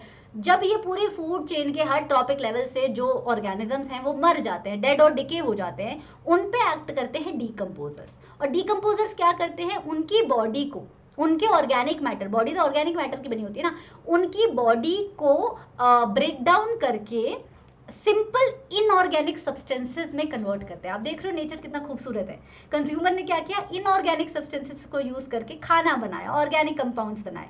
और डीकम्पोजर ने क्या कर दिया? उसी ऑर्गेनिक मैटर को ब्रेक डाउन करके फिर से इनऑर्गेनिक सब्सटेंसेस बना लिए और वो एनवायरमेंट को वापस कर दिए। तो ये नेचर का साइकिल चलता रहता है। प्रोड्यूसर्स कौन? ग्रीन प्लांट्स, है ना? तो ये न्यूट्रिशन का सोर्स होते हैं। अगर ये ना हो तो फूड चेन चलेगी नहीं। कंज्यूमर्स वो ऑर्गेनिजम्स होते हैं जो अपना खाना खुद नहीं बना पाते, वो अपने खाने के लिए किस पे डिपेंडेंट होते हैं? प्रोड्यूसर्स पे डिपेंडेंट होते हैं। हर्बीवोर वो कंज्यूमर होते हैं जो सिर्फ प्लांट्स ईट करते हैं। कार्निवोरस वो होते हैं जो सिर्फ मीट ईट करते हैं। ओमनीवोरस वो होते हैं जो प्लांट्स और मीट दोनों खा सकते हैं। और पैरासाइट्स वो होते हैं जो न्यूट्रिशन किसी और ऑर्गेनिजम्स की बॉडी से डिराइव करते हैं, जैसे हमारे पेट के कीड़े यानी कि tape warm and round warm, हमारे सर की जुएं यानी कि जो उनको क्या बोलते हैं इंग्लिश में? Lichens. These are all type of plants का भी एक पैरासाइट बता देती हूँ। डॉडर बोलते हैं उसे, कसकटा, है ना? अमरबेल जैसे हिंदी में बोलते हैं, that is also type of parasite. Decomposer वो माइक्रो ऑर्गेनिजम्स होते हैं जो dead and decaying organic matter पे फीड ऑन करते हैं। उन्हें ना सब मरे हुए चाहिए ठीक है, तो वो ब्रेक डाउन करेंगे। फंजाई और bacteria are the classic examples of decomposers. अब loss of energy in an ecosystem, the 10% law. देखो सन से हमें जितनी एनर्जी मिलती है, अर्थ पे जितनी एनर्जी आती है, उसमें से सिर्फ 1% एनर्जी जो है वो प्लांट्स यूज करते हैं फोटोसिंथेसिस के लिए और अपना खाना बनाने के लिए। बाकी तो जो प्राइमरी सोर्स है एनर्जी का वो कौन है, वो है सनलाइट। तो सनलाइट आनी बंद हो गई तो भी अर्थ पे लाइफ जो है खत्म हो जाएगी। ये थी सनलाइट से मान लो आई 1000 जूल, तो 1000 जूल का 1% कितना होगा बच्चा, 10 जूल्स। एनर्जी जो है जूल्स में होती है, आपको तो पता है ऐसा यूनिट। तो प्लांट्स ने यूज की 1% एनर्जी ऑफ सनलाइट। अब 10% लॉ ये कहता है कि एक ट्रॉपिक लेवल से दूसरे ट्रॉपिक लेवल सिर्फ 10% एनर्जी ट्रांसफर होती है, बाकी परसेंट एनर्जी जो है कहाँ लॉस्ट हो जाती है एनवायरमेंट को, in the form of heat, या फिर ट्रॉपिक लेवल वाले ऑर्गेनिज्म अपने मेटाबॉलिक प्रोसेसेस के लिए, चाहे वो लोकोमोशन है या चाहे वो अपनी बॉडी के मेटाबॉलिक प्रोसेसेस हैं, रेस्पिरेशन और एक्सक्रीशन वगैरह, उसके लिए इस्तेमाल कर लेते हैं। तो हर ट्रॉपिक लेवल से दूसरे ट्रॉपिक लेवल पे, सक्सेसिव ट्रॉपिक लेवल पे कितनी एनर्जी जा रही है, सिर्फ 10%, इसीलिए इसे बोला जाता है 10% लॉ। तो यहाँ पे क्लासिक एग्जाम्पल है, न्यूमेरिकल के फॉर्म में आ सकता है, इसलिए मैं बता रही हूँ। सनलाइट है, सनलाइट से 1% एनर्जी प्लांट्स ने की, प्लांट को बोला प्रोड्यूसर ने 10 जूल एनर्जी ली सनलाइट से। 10 जूल एनर्जी में से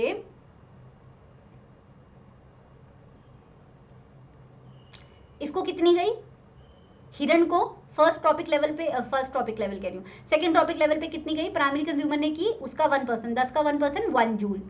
उस 1 जूल का 10% कहाँ जाएगा, आपके सेकेंडरी कंज्यूमर के पास। सेकेंडरी कंज्यूमर के पास क्या, 0.1 जूल। तो हर जगह क्या हो रहा है कि 10% एनर्जी ट्रांसफर हो रही है, बाकी सारी एनर्जी लूज हो जा रही है environment. So when green plants are eaten by a primary consumer, a great deal of energy is lost as heat to the environment on metabolic processes like growth, reproduction, digestion. An average of only 10% of the food eaten is turned into its own body and made available to the next level of consumer. Therefore, 10% can be taken as the average value for the amount of organic matter. अब आपके दिमाग में सवाल आ रहा होगा, ma'am फिर शेर बेचारा जिंदा कैसे रहता है जब उसको कम एनर्जी मिलती है। तो बच्चे, शेर को अपनी लाइफ टाइम में एक हिरन थोड़ी खाता है, शेर तो बहुत सारे हिरन खाता है, और हिरन को एक घास थोड़ी खाती है, हिरन तो कितनी घास खाती है। तो होता क्या है कि ट्रॉपिक लेवल पे आप जैसे जैसे बढ़ते जाते हो, वैसे वैसे नंबर ऑफ ऑर्गेनिजम्स जो आप कंज्यूम कर रहे हो, चाहे आप प्लांट कंज्यूम कर रहे हो, चाहे आप एनिमल कंज्यूम कर रहे हो, या आप दोनों कंज्यूम कर रहे हो, वो बढ़ता जाता है। और इसी की वजह से बायोलॉजिकल मैग्निफिकेशन भी बढ़ता जाता है। मतलब अगर किसी केमिकल का कॉन्सेंट्रेशन घास में है, तो हिरन ज्यादा घास खा रहा है, एक घास तो नहीं खा रहा है, ज्यादा खा रहा है, तो एक घास के मुकाबले वो केमिकल का कॉन्सेंट्रेशन हिरन में ज्यादा हो गया। अब अपने लाइफ टाइम में एक शेर बहुत सारे हिरन खा रहा है, तो एक हिरन की बॉडी के उस केमिकल कॉन्सेंट्रेशन के मुकाबले शेर की बॉडी में उस केमिकल का कॉन्सेंट्रेशन ज्यादा हो गया। तो इसी को बोला जाता है biological magnification, that as you move up in the trophic levels या up in the food chain, the concentration of the chemical keeps on increasing. Okay, अब जाते हैं हम ओजोन लेयर पे, जो हमारा सेकंड लास्ट टॉपिक है इस चैप्टर का। ओजोन लेयर की फॉर्मेशन और डिप्लीशन दोनों इंपॉर्टेंट है। पहले फॉर्मेशन की बात कर लेते हैं। ओजोन का मॉलिक्यूलर फॉर्मूला होता है O3। तो ओजोन बेटा वो प्रोटेक्टिव लेयर होती है, डेफिनेशन बता रही हूँ। Ozone is that protective layer that covers the earth and protects our earth from harmful UV rays. खुद से बनाइए, खुद से भी बना सकते हो तुम, ठीक है।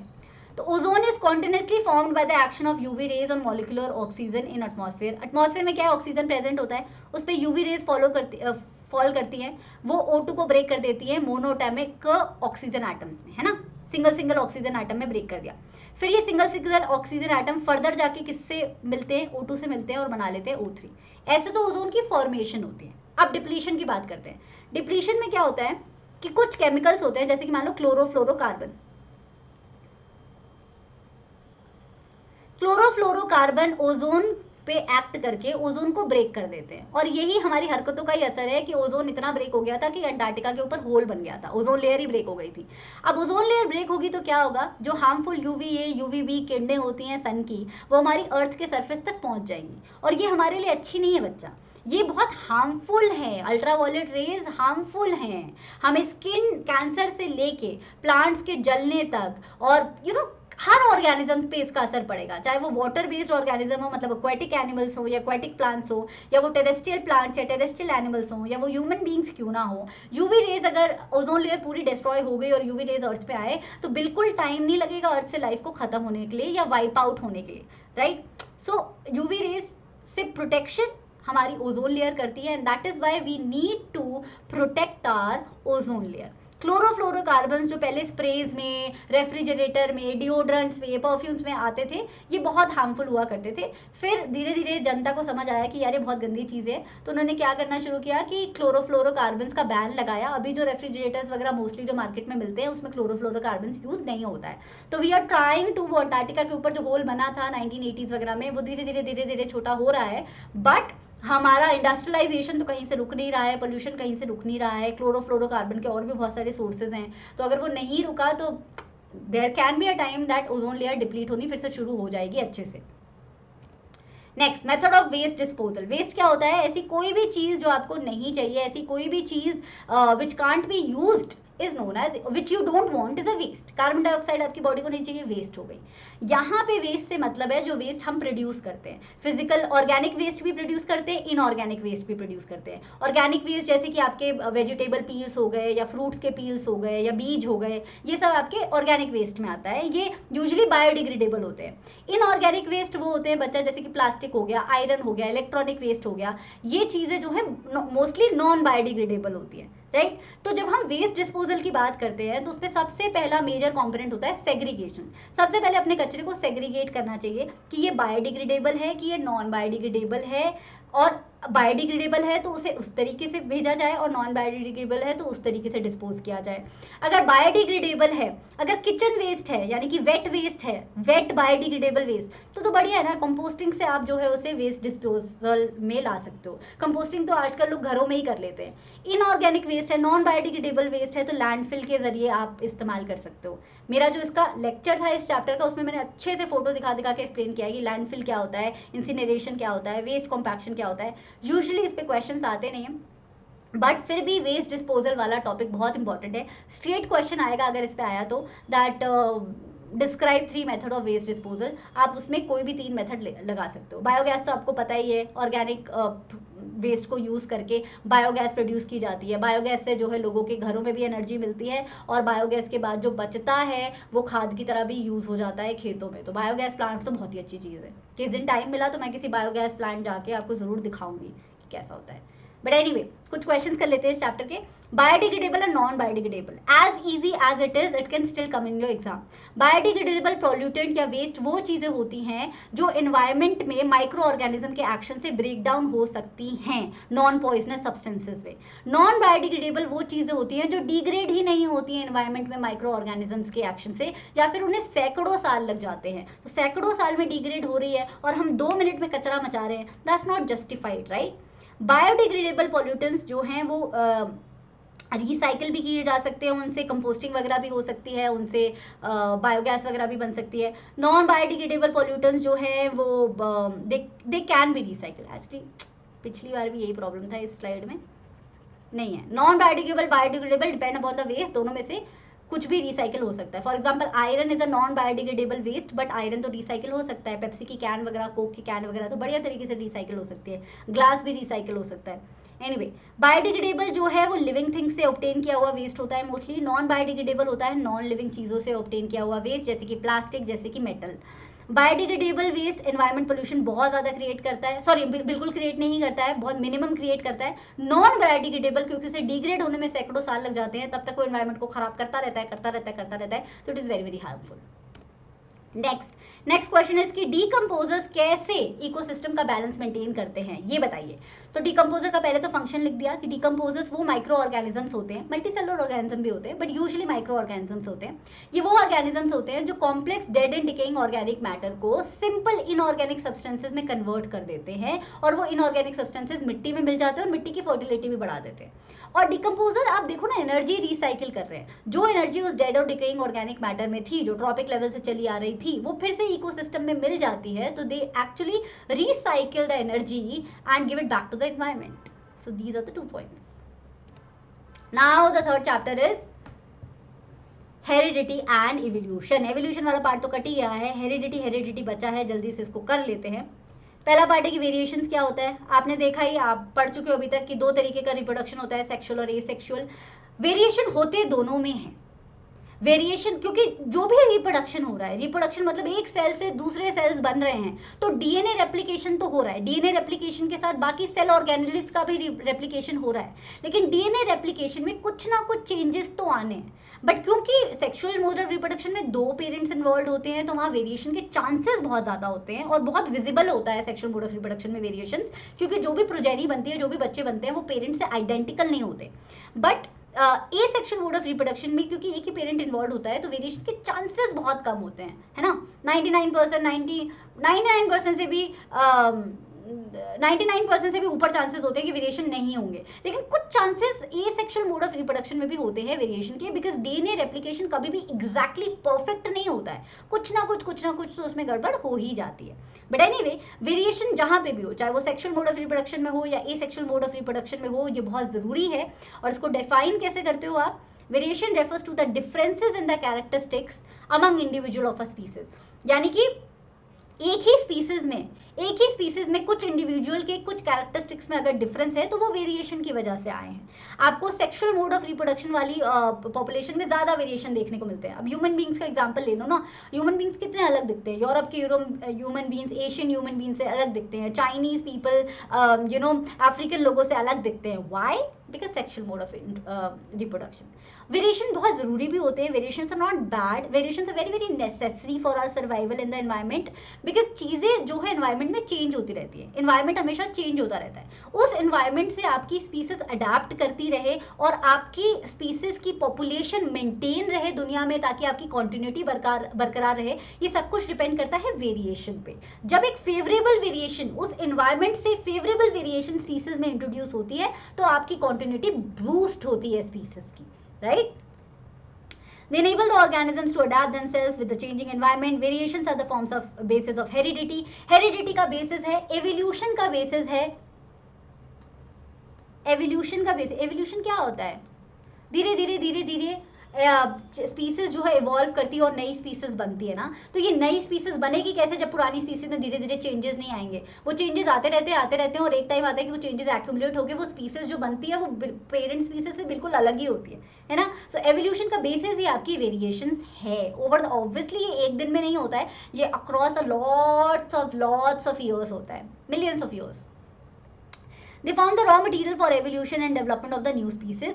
और कोई डिसीज भी होती है, जैसे आप बोल रहे हो ना कि कोरोना की हर्ड इम्यूनिटी बनी जाएगी। हर्ड इम्यूनिटी क्या है कि इस वायरस से हम धीरे धीरे इम्यून हो ही जाएंगे। अच्छा, एक सिंपल एग्जांपल देती हूँ, मच्छर मारने की दवाई। आपको पता है कि मच्छर मारने की जो भी दवाई होती है, जो भी मस्किटो रिपेलेंट्स हम देखते हैं मार्केट में, ये अपने आप को अपडेट करते रहते हैं, हर 2-3 साल पे ना ये अपडेट करते रहते हैं। क्यों? क्योंकि जो भी मस्किटोज घूम रहे होते हैं ना, जो भी मस्किटोज घूम रहे होते हैं, उनमें जो है रेसिस्टेंस पैदा हो जाती है उस पर्टिकुलर मस्किटो रिपेलेंट के लिए, क्योंकि वो मस्किटोज की स्पीसीज भी चाहती है यार कि मेरी कंटिन्यूटी बरकरार रहे, इस रिपेलेंट से मैं बचा रहूं, है ना। तो उसमें भी धीरे धीरे वेरिएशन होती रहती है और वो धीरे धीरे अपने आप को रेसिस्टेंट बना लेते हैं मस्किटो रिपेलेंट से।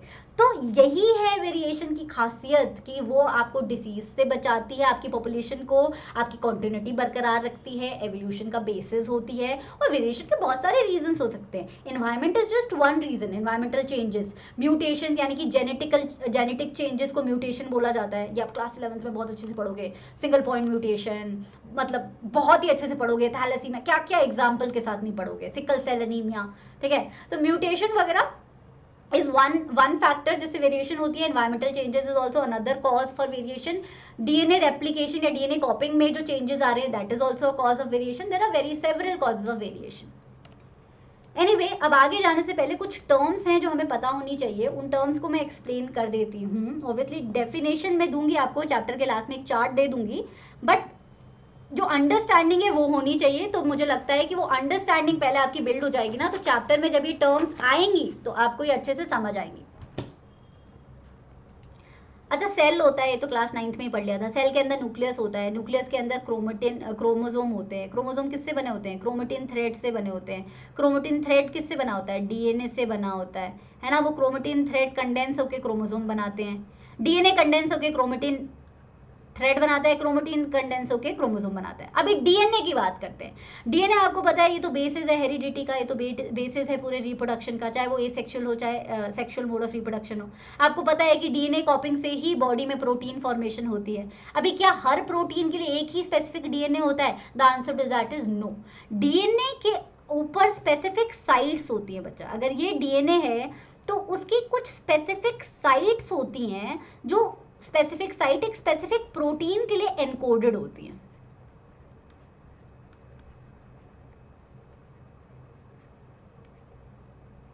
समझ आया? मान लो ये 3 तरीके के प्रोटीन है, कोई बालों के रंग के लिए है, कोई हाइट के लिए है, कोई आपके आंखों के रंग के लिए है। ये अलग अलग प्रोटीन है, protein number 1, protein number 2, protein number 3। अब प्रोटीन नंबर 1 के लिए मान लो डीएनए का ये, just giving you an example, DNA का ये वाला पार्ट रिस्पॉन्सिबल है। प्रोटीन 2 के लिए डीएनए का ये वाला पार्ट रिस्पॉन्सिबल है। प्रोटीन 3 के लिए डीएनए का ये वाला पार्ट रिस्पॉन्सिबल है। तो डीएनए के अंदर भी there are specific sites, specific locations which are coded for a specific protein. जब ये स्पेसिफिक पोजीशंस जो है इनहेरिटेंस या रिप्रोडक्शन के थ्रू प्रोजेनी में जाती हैं, तब वो स्पेसिफिक प्रोटीन बनता है और तब वो स्पेसिफिक प्रोटीन अपने आप को एक्सप्रेस करता है। मान लो ये वाला प्रोटीन नंबर 1 किसके लिए था? आंखों के कलर के लिए था। ये कोड कर रहा था कि आंखों का कलर ब्राउन हो, ठीक है। ए सेक्शुअल मोड ऑफ रिप्रोडक्शन नहीं, ए सेक्शुअल मोड ऑफ रिप्रोडक्शन आंखों का कलर क्या आएगा? मान लो अमीबा का एग्जांपल लेते हैं। ये प्रोटीन नंबर 1 कोड कर रहा था कि अमीबा का साइज छोटा होगा। Just giving you an example, ठीक है। एसेक्सुअल मोड ऑफ रिप्रोडक्शन हुआ, पेरेंट से डीएनए का रेप्लिकेशन हुआ, डीएनए का रेप्लिकेशन हुआ तो ये जो स्पेसिफिक जगह थी, ये जो स्पेसिफिक जगह थी डीएनए की जो पेरेंट में थी, वही रेप्लिकेट हो गए, प्रोजेनी में भी आई, डॉटर सेल्स में भी आई। तो डॉटर सेल में भी क्या देखने को मिलेगा? डॉटर सेल का भी अमीबा का साइज छोटा ही देखने को मिलेगा, क्योंकि डीएनए रेप्लिकेशन के दौरान ये पर्टिकुलर साइट रेप्लिकेट हुई है और इसी पर्टिकुलर साइट को बोला जाता है जीन। तो जीन क्या हो गया? जीन डीएनए का वो स्पेसिफिक पार्ट हो गया जो एक स्पेसिफिक प्रोटीन के लिए कोडेड होता है। हमारी बॉडी के सारे कैरेक्टरिस्टिक किसी ना किसी प्रोटीन के एक्सप्रेशन की वजह से होते हैं और वो कोई ना कोई प्रोटीन किसी ना किसी जीन में एनकोडेड होता है। तो जब तक वो जीन एक जनरेशन से दूसरी जनरेशन ट्रांसफर नहीं होगा डीएनए कॉपिंग या डीएनए रेप्लिकेशन के दौरान, तब तक वो प्रोटीन फॉर्म नहीं होगा और तब तक वो ट्रेट एक्सप्रेस नहीं होगा, ठीक है। जैसे मान लो मेंडल वाला एग्जांपल लेते हैं। मेंडेलियन ट्रेट्स तो आपको याद है,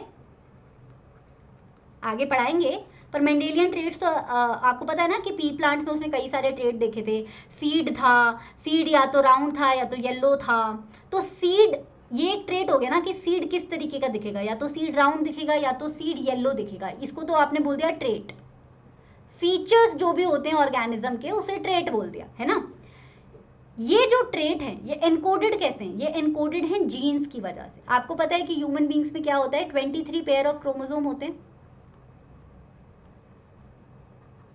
है ना। 23 पेयर ऑफ क्रोमोसोम में से आधे क्रोमोसोम हमें मम्मा से मिलते हैं, आधे क्रोमोसोम हमें पापा से मिलते हैं। तो कुछ जीन्स जो है हमारे पास मम्मा से आते हैं, कुछ जीन्स हमारे पास पापा से आते हैं। अब कौन किसको एक्सप्रेस करेगा ये भी बता देती हूँ। अलील्स, इसके लिए ना हमें अलील्स समझना पड़ेगा।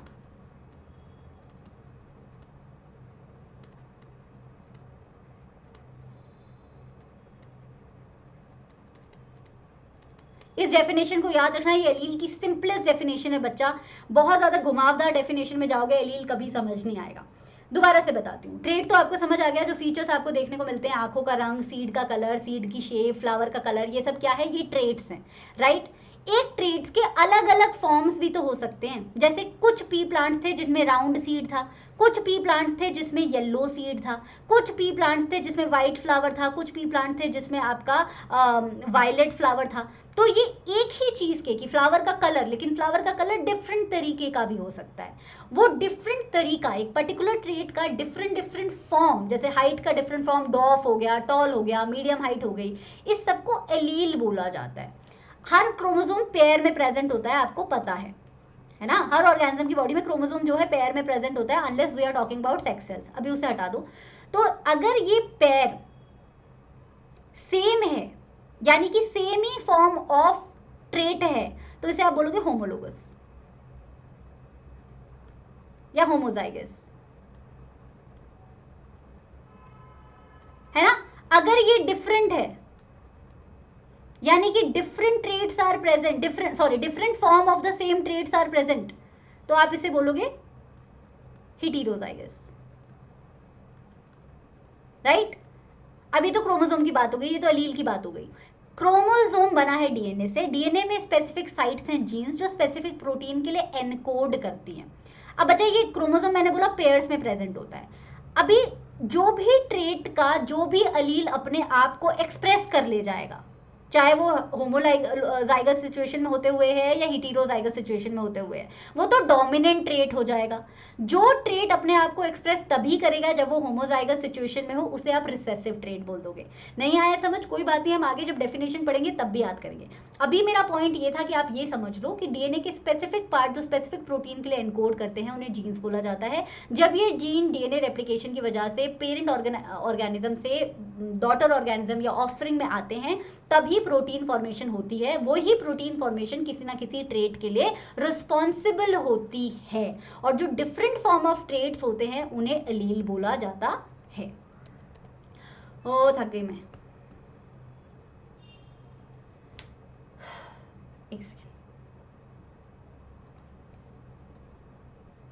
very tiring yaar, one shot giving is very tiring. How do people do for 7 hours? Hats off to them, hats off to them.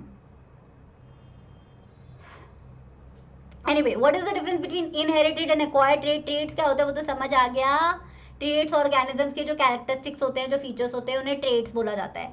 कुछ तो ट्रेट्स होते हैं जो हम विरासत में लेके आते हैं अपने माँ बाप से, जेनेटिक्स के थ्रू, रिप्रोडक्शन के प्रोसेस के थ्रू, उसे तो आप इनहेरिटेड ट्रेट्स बोलते हो। बच्चे इनहेरिटेड ट्रेट्स सिर्फ सेक्सुअल मोड ऑफ रिप्रोडक्शन में नहीं होते, एसेक्सुअल में भी तो होते हैं, एसेक्सुअल में भी इनहेरिटेड होते हैं। इनहेरिटेड में दो पेरेंट्स के इन्वॉल्व होते हैं, बट एनीवे जो ट्रेट्स आप पेरेंट्स से ऑफस्प्रिंग में लेके आते हो जेनेटिक्स के थ्रू, रिप्रोडक्शन के थ्रू, जीन्स के थ्रू, उन्हें आप इनहेरिटेड ट्रेट्स बोलते हो।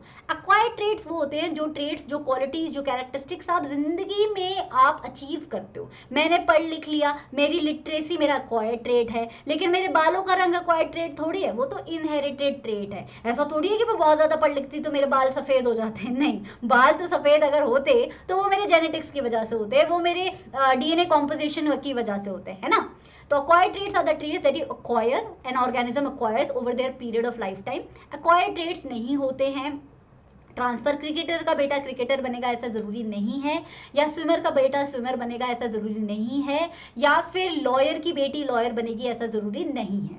इनहेरिटेड ट्रेड, हाँ हो सकता है कि ब्राउन कलर है आपके मम्मी के बालों का, तो आपके चांसेस हैं ब्राउन कलर होने के, because color of your hair or eye color or your height, these are all inherited traits. They pass from one generation to another. Acquired traits don't pass from one generation to another.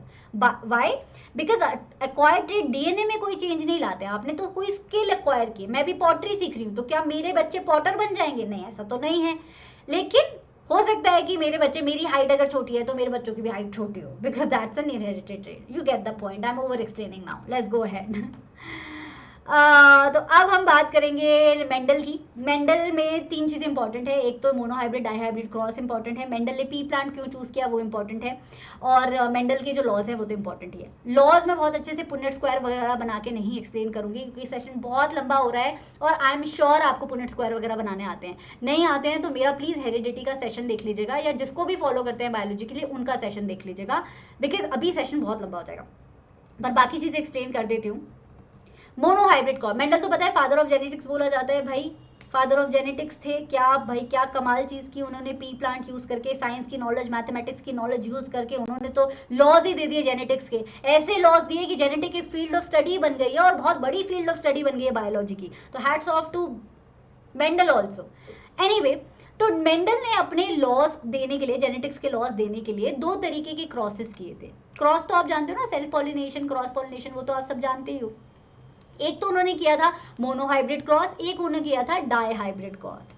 Monohybrid cross क्या कैसे किया था, जब उन्होंने दो characteristic, एक characteristic, जब उन्होंने क्रॉस करते वक्त, क्रॉस मतलब कि ब्रीडिंग करवाते वक्त, cross is nothing but breeding, दो ऑर्गेनिजम्स की ब्रीडिंग करवाते वक्त, ऑर्गेनिज्म कौन था, पी प्लांट, पिसम सैटिवम, दो ऑर्गेनिज्म की ब्रीडिंग करवाते वक्त जब वो स्टडी सिर्फ एक कैरेक्टर को कर रहे थे तो उसे बोला गया मोनोहाइब्रिड क्रॉस। अभी पेपर बहुत पास में है तो मोनोहाइब्रिड क्रॉस के रेशियो का रट्टा भी लगा सकते हैं। I am never in favour of रट्टा, बट पेपर बहुत पास में, अगर नहीं समझ आता है तो अभी टाइम है रट्टा लगाने का। तो monohybrid cross was the crosses in which only one pattern or one trait was studied, one character was studied. Monohybrid cross का फिनोटिपिक रेशियो होता था 3:1 या होता था, मतलब मेंडल में था 3:1, और जीनोटिपिक रेशियो था 1:2:1. अब बोलोगे मैम फिनोटिपिक क्या है, जीनोटिपिक क्या? बच्चा फिनोटिपिक फिनोटिपिक फिनोटिपिक वो ट्रेट्स होते हैं जो आपको आंखों से दिखते हैं. जैसे कि प्लांट की हाइट क्या थी, सीड का कलर क्या था, बीज का कलर क्या था, सीड कोट किस कलर का था, प्लांट के फ्लावर किस कलर के थे, ये सब क्या है, ये सब आपको नेकेड आइज से दिख रहा है. इसे आप फिनोटिपिक रेशियो बोलते हो. जो रेशियो जो कैरेक्टरिस्टिक्स अपने आप को एक्सप्रेस कर ले जाते हैं और फिजिकली विजिबल होते हैं, उन्हें आप फिनोटिपिक कैरेक्टरिस्टिक्स बोलते हो. तो फिनोटिपिक कैरेक्टर्स का रेशियो मोनोहाइब्रिड क्रॉस में 3:1 आया. जीनोटिपिक क्या होता है, जीनोटिपिक होता है जो जीन्स में है. पर हो सकता है ना कि जीन्स में कोई ट्रेट प्रेजेंट है बट वो रिसेसिव भी हो सकता है, वो डोमिनेंट भी हो सकता है. डोमिनेंट है तो फिनोटिपिक ट्रेट की तरह एक्सप्रेस कर ले जाएगा, लेकिन अगर रिसेसिव है तो हेटेरोजाइगस सिचुएशन में वो अपने आप को एक्सप्रेस नहीं कर पाएगा. इसीलिए यहाँ पे फिनोटिपिक और जीनोटिपिक रेशियो अलग है. तो मोनोहाइब्रिड क्रॉस का फिनोटिपिक रेशियो वो 3:1, जीनोटिपिक वॉज 1:2:1. डाईहाइब्रिड क्रॉस कौन से क्रॉसेस थे, जब उसने दो प्लांट ऑर्गेनिजम्स को ब्रीड कराया और दो कैरेक्टरिस्टिक्स की एक साथ स्टडी की, उन तरीके के क्रॉसेस को बोला जाता है dihybrid cross. Two characters were studied. Dihybrid cross का जीनोटिपिक रेशियो अपने सिलेबस में नहीं है, सिर्फ फिनोटिपिक रेशियो अपने सिलेबस में है, वो है 9:3:1. क्या है, 9:3:1. याद कर लो, अभी तो याद कर लो. आगे चलते हैं, मेंडल के लॉज पढ़ते हैं. एक सेकेंड, पहले ना मैं आपको बता दूं कि पी प्लांट क्यों चूज किया गया था, ये भी तो इम्पोर्टेंट है.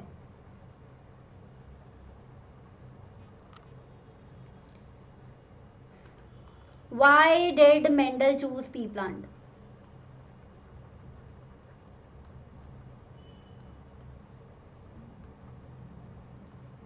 बच्चा इसे पुनेट स्क्वायर बोलते हैं, ये तो पता ही होगा अब तक. मेंडल जी ने पी प्लांट इसलिए चूज किए क्योंकि वो इजी टू ग्रो थे, जल्दी उग जाते थे, उसमें अच्छे खासे कंट्रास्टिंग कैरेक्टरिस्टिक्स थे. लंबा छोटा plant, violet flower, white flower, contrasting characteristics ही तो है ना. बिल्कुल आपको देखते पता लग रहा है वायलेट और वाइट में कोई सिमिलैरिटी थोड़ी है. तीसरा पॉइंट है, नई जनरेशन मिल जाती थी बहुत कम टाइम में, new generation in less time. चौथा है कि पी प्लांट क्रॉस पॉलिनेट भी हो जाते थे और सेल्फ पॉलिनेट भी हो जाते थे.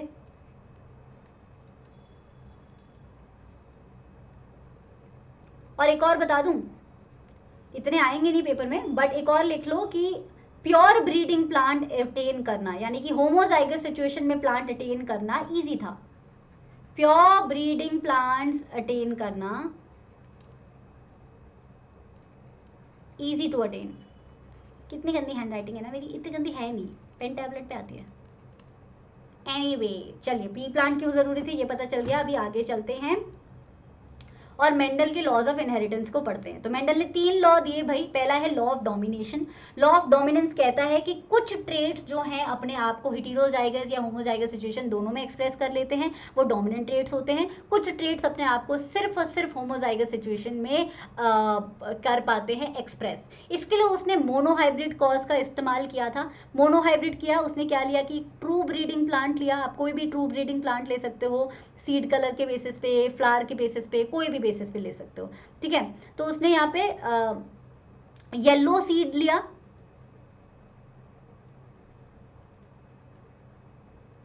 और लिया ग्रीन सीड. येलो सीड की प्योर ब्रीडिंग का मतलब होमोजाइगस सिचुएशन ली. तो मान लो येलो को मैं बड़ा वाई से रिप्रेजेंट कर रही हूँ, और यहाँ पे ग्रीन को मैं छोटा वाई से रिप्रेजेंट कर रही हूँ. जब उसने इनकी ब्रीडिंग कराई तो F1 जनरेशन में क्या हुआ बच्चा, मैं सिर्फ एक बार बना के दिखा रही हूँ क्योंकि आदत से मजबूर हूँ, बट एनीवे. F1 जनरेशन मतलब फर्स्ट फिलियल जनरेशन. जो पहली जनरेशन आती है ना प्योर ब्रीडिंग प्लांट की, उन्हें F1 जनरेशन बोलते हैं. पहली जनरेशन जो स्टडी करते हो उसको फर्स्ट फिलियल, दूसरी वाली को सेकंड फिलियल. एनीवे, तो फर्स्ट जनरेशन में, फर्स्ट फिलियल जनरेशन में सारे प्लांट्स का जीनोटाइप आया ये, और फिनोटाइप क्या आया, फिनोटाइप आया कि वो सारे के सारे क्या थे, येलो थे, राइट सारे के सारे क्या थे, येलो थे। तो यहां से हमें क्या पता चला, यहां से हमें पता चला कि ग्रीन सीड कलर जो था वो क्या था, वो आपका डोमिनेंट नहीं था, रिसेसिव था, क्योंकि वो तो अपने आप को एक्सप्रेस ही नहीं कर पाया ना F1 जनरेशन में बिल्कुल भी।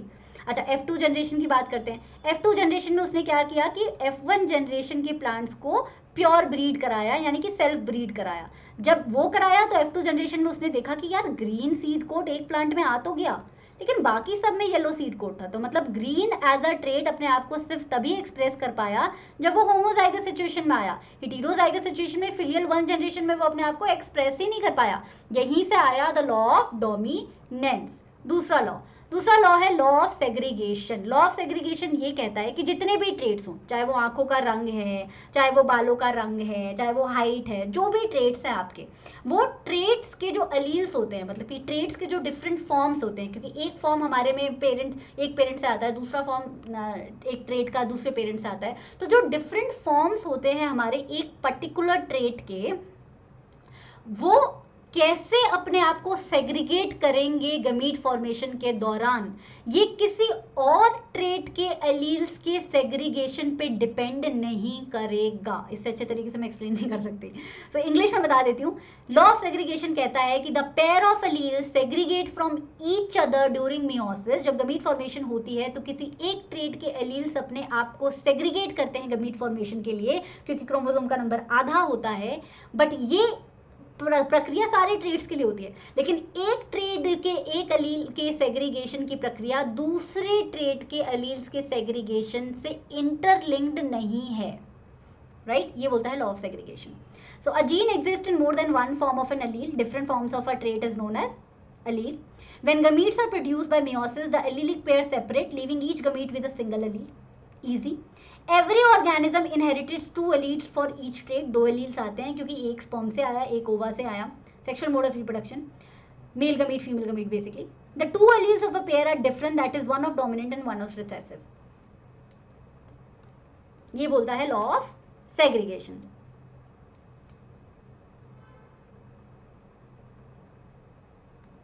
एक सेकेंड रुको।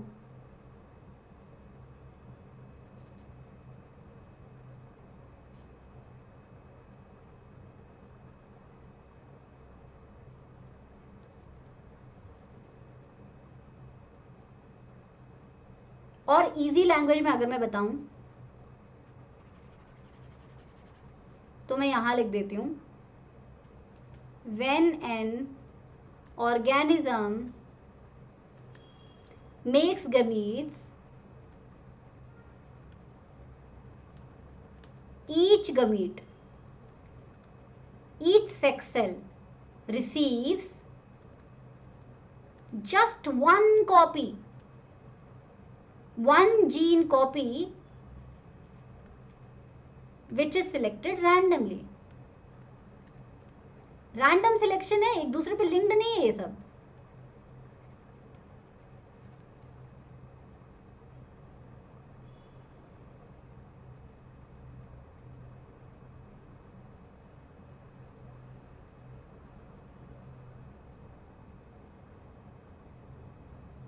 इसमें ना 4 बेसिक कॉन्सेप्ट है। देखो अगर मैं इसको ब्रेक डाउन करके बोलूं तो इसमें 4 बेसिक कॉन्सेप्ट हैं लॉ ऑफ सेग्रीगेशन में। पहला कॉन्सेप्ट है कि एक जीन जो है वो 2 एलील्स में एटलीस्ट डिफरेंट ट्रेट्स, डिफरेंट तरीके से डिफरेंट एलील की तरह होता है, यानी कि डिफरेंट फॉर्म में होता है। एक पर्टिकुलर ट्रेट एक पर्टिकुलर जीन की वजह से होता है, और वो पर्टिकुलर जीन जो है डिफरेंट फॉर्म्स में होता है, यानी कि डिफरेंट एलील में होता है। दूसरा कॉन्सेप्ट है कि जब गमीट्स प्रोड्यूस होते हैं मेयोसिस से, तो ये जो एलीलिक पेयर है वो सेपरेट करते हैं। तीसरा कॉन्सेप्ट है कि जब गमीट प्रोड्यूस होते हैं मेयोसिस से, तो एलीलिक पेयर सेपरेट करते हैं और हर गमीट में एक सिंगल एलील जाता है। चौथा कॉन्सेप्ट है कि एक ऑर्गेनिज्म में 2 एलील आते हैं क्योंकि 2 पेरेंट्स इन्वॉल्व होते हैं। We are talking about sexual mode of reproduction, right. पांचवा कॉन्सेप्ट है कि ये जो 2 एलील्स आते हैं, the 2 alleles of a pair are different. एक डोमिनेंट हो सकता है, एक रिसेसिव हो सकता है। रिसेसिव वाले को होमोजाइगस सिचुएशन चाहिए हमेशा, डोमिनेंट वाले को फर्क नहीं पड़ता कि होमोजाइगस सिचुएशन है कि हेटेरोजाइगस सिचुएशन है। ठीक है, ऑब्वियसली मेंडल के लॉज के बच्चा वो थे, मैंने ना आपको इंडिपेंडेंट असॉर्टमेंट भी पढ़ा दिया था लॉ ऑफ सेग्रीगेशन के साथ में, इसके बहुत सारे शॉर्टकमिंग्स थे बट हमारे सिलेबस में नहीं है। तीसरा लॉ है law of independent assortment. Law of independent assortment के लिए मेंडल को करना पड़ा था dihybrid cross. Law of independent assortment simple है, अगर लॉ ऑफ सेग्रीगेशन समझ आ गया तो लॉ ऑफ इंडिपेंडेंट असॉर्टमेंट समझ आ ही जाएगा। लॉ ऑफ सेग्रीगेशन में हमने पढ़ा कि गमीट फॉर्मेशन के दौरान एलिलिक पेयर जो है सेपरेट करते हैं। लॉ ऑफ इंडिपेंडेंट असॉर्टमेंट कहता है कि ये जो असॉर्टमेंट है कि हर ट्रेड का कौन सा अलील जो है कौन से गमीट में रैंडमली जाएगा, ये एक दूसरे से इंटरलिंक्ड नहीं होता है। तो इन अदर वर्ड्स, जब गमीट का फॉर्मेशन होता है तो एक ट्रेड का एक पेयर सेग्रीगेट करता है और दूसरे पेयर का के अलील्स भी सेपरेट होते हैं, लेकिन इंडिपेंडेंटली होते हैं, आपस में उनका कोई लेना देना नहीं होता है। तो हर ट्रेड के एलीलिक पार्टनर्स में से हर अलील का, यानी हर ट्रेड के हर एलीलिक पेयर में से हर अलील का फेयर चांस होता है गमीट्स में अपने आप को एक्सप्रेस करने का। We can say that the allele of a gamete which is received for one gene does not influence the allele received for another gene. तो जल्दी से हम समाप्त कर दें मेंडल के लॉज। पहला लॉ कहता है कि कुछ ट्रेड डोमिनेंट होते हैं, कुछ रिसेसिव होते हैं। दूसरा बोलता है कि जब गमीट फॉर्मेशन होती है तो हर ट्रेड के एलिलिक पेयर सेपरेट होकर रैंडमली जाते हैं गमीट्स में। तीसरा कहता है कि एक ट्रेड के एलिलिक पेयर कैसे सेग्रीगेट होके गमीट्स में जाएंगे, उससे दूसरे ट्रेड के एलिलिक पेयर के सेग्रीगेशन का कोई लेना देना नहीं है। These are the three laws. Next अब क्वेश्चन कर रहे हैं बच्चा, how is the sex of the child determine during the fertilization step in human being. जो लास्ट पार्ट है इस चैप्टर का सेक्स डिटर्मिनेशन वाला, वो मैंने क्वेश्चन के फॉर्म में करा दिया है। सेक्स डिटर्मिनेशन, देखो कुछ ऑर्गेनिजम्स होते हैं जिसमें एनवायरनमेंट की वजह से सेक्स डिटरमाइन होता है। जब एग बन जाता है, जब जाइगोट बन जाता है तो जाइगोट आगे क्या फॉर्म लेगा, मेल लेगा कि फीमेल लेगा, वो एनवायरमेंटल कंडीशंस की वजह से डिफाइन हो जाता है। कई रेप्टाइल्स में वो होता है, ये बहुत ज़्यादा अपने सिलेबस में नहीं है। अपने सिलेबस में है sexual determination of the sex of the child, जैसे कि ह्यूमन बींग्स में। तो इसमें क्या होता है कि फादर पे सारी डिपेंडेंस होती है, क्योंकि मदर के जो क्रोमोसोम्स होते हैं वो XX फॉर्म में ही होते हैं। देखो यहाँ दिख रहा है आपको, sex of the child is completely dependent upon कि फादर्स के गमीट्स में क्या असॉर्टमेंट हुई होगी। स्पर्म जो है या तो X क्रोमोसोम कैरी कर सकता है या Y क्रोमोसोम कैरी कर सकता है। अगर X क्रोमोसोम कैरी कर रहा है तो मम्मा से तो हमेशा X क्रोमोसोम ही आएगा, ठीक है, क्योंकि मम्मा के जो क्रोमोसोम्स हैं वो कौन सी सिचुएशन में, होमोजाइगस सिचुएशन में। फादर के मेल के क्रोमोसोम्स कौन सी सिचुएशन में, हेटेरोजाइगस सिचुएशन में। दोनों अलग अलग है ना, एक X एक Y है। तो मम्मा से तो हमेशा X ही आएगा, फादर से क्या आएगा उस पर डिपेंड करेगा। फादर से अगर X आया तो डॉटर होने के चांसेस हैं, डबल X का मतलब है डॉटर। फादर से अगर Y आया तो सन होने के चांसेस हैं। तो there are always 50% chance of having a daughter and 50% chance of having a son, and it all depends upon कि फादर से कौन सा क्रोमोसोम इनहेरिट हो रहा है, and there is no way you can control it कि father से कौन सा क्रोमोसोम इनहेरिट होगा। तो there it is just luck by chance that you will get a daughter और a son. Anyway next question नहीं है, अब हो गया है खत्म। ये डेफिनेशंस में दे रही हूँ, इन्हें जरूर पढ़ लेना। इसमें से मैं बता रही हूँ कौन सी सबसे ज्यादा इंपॉर्टेंट है, और एक इजी डेफिनेशन भी दे रही हूँ अलील की। Different form of a particular gene is known as allele. Gene is the functional unit of heredity. It is a piece of DNA that codes for a particular protein. Chromosome वो thread like structure होता है जो nucleus के अंदर present होता है। इसमें सारी जेनेटिक्स की इन्फॉर्मेशन होती है, इनहेरिटेंस की इन्फॉर्मेशन होती है। फिनोटाइप होते हैं वो फिजिकल अपीयरेंसेस ऑर्गेनिज्म के, जीनोटिपिक होते हैं उसका जेनेटिक मेकअप। जीनोटाइप और फिनोटाइप हमेशा सेम हो ऐसा जरूरी नहीं है, जीनोटाइप और फिनोटाइप हमेशा सेम हो सिर्फ होमोजाइगस सिचुएशन में होगा वो, वरना डिपेंड करता है कि कौन डोमिनेंट कौन रिसेसिव। होमोजाइगस सिचुएशन होती है जब एक जीन के दोनों अलील जो हैं वो सेम होते हैं, और हेटेरोजाइगस सिचुएशन होती है जब एक जीन के जो दोनों एलील्स हैं वो डिफरेंट होते हैं। F1 जनरेशन वो जनरेशन होती है जो क्रॉस फर्टिलाइजेशन से पहली जनरेशन आती है, उसे F1 जनरेशन बोला जाता है। F2 जनरेशन होती है जो जनरेशन सेल्फ फर्टिलाइजेशन से प्रोड्यूस होती है। सेकेंड जनरेशन जो देख रहा था प्योर ब्रीडिंग प्लांट्स के बाद, उसने प्योर ब्रीडिंग दो अलग अलग प्योर ब्रीडिंग प्लांट्स को क्रॉस किया तो F1 जनरेशन आई, फिर F1 जनरेशन को सेल्फ ब्रीड किया तो F2 generation I. So these were the definition. Now जाते जाते एक और क्वेश्चन करा देती हूँ। क्वेश्चन है how do variations lead to survival. Variations do lead to survival क्योंकि एनवायरमेंटल चेंजेस के लिए हमें अडेप्टेशन देती हैं वेरिएशंस। वेरिएशंस एवोल्यूशन का बेसिस बनती हैं। वेरिएशन के ऊपर डिपेंड करेगा कि एक पर्टिकुलर ऑर्गेनिज्म या एक पर्टिकुलर स्पीसीज की पॉपुलेशन रहेगी दुनिया में कि नहीं रहेगी। सर्वाइवल ऑफ द फिटेस्ट का पूरा कॉन्सेप्ट वेरिएशन पे डिपेंड करता है, जो आप क्लास 11th में पढ़ेंगे, 10th में भी पढ़ लेते अगर एवोल्यूशन पार्ट होता तो, राइट। वेरिएशन एक पॉपुलेशन को स्टेबिलिटी देती हैं और एक वेरिएशन से नई स्पीसीज पैदा होती है। Accumulation of variation leads to a new species. so this is how variation is very very important. Okay, carbonate compound अभी नहीं करा रही हूँ। दूसरा मैराथन में मैं केमिस्ट्री का पूरा मैराथन कराऊंगी, periodic classification of elements and carbonate compound along with their questions, तो वो भी अटेंड कर लेना। अभी इससे पहले कि मेरा गला जो है बात करना बंद कर दे, अभी इस सेशन को खत्म करते हैं। I hope you enjoyed as much as I did because हमने पूरा टर्म टू कवर कर लिया है and I see you with chemistry session.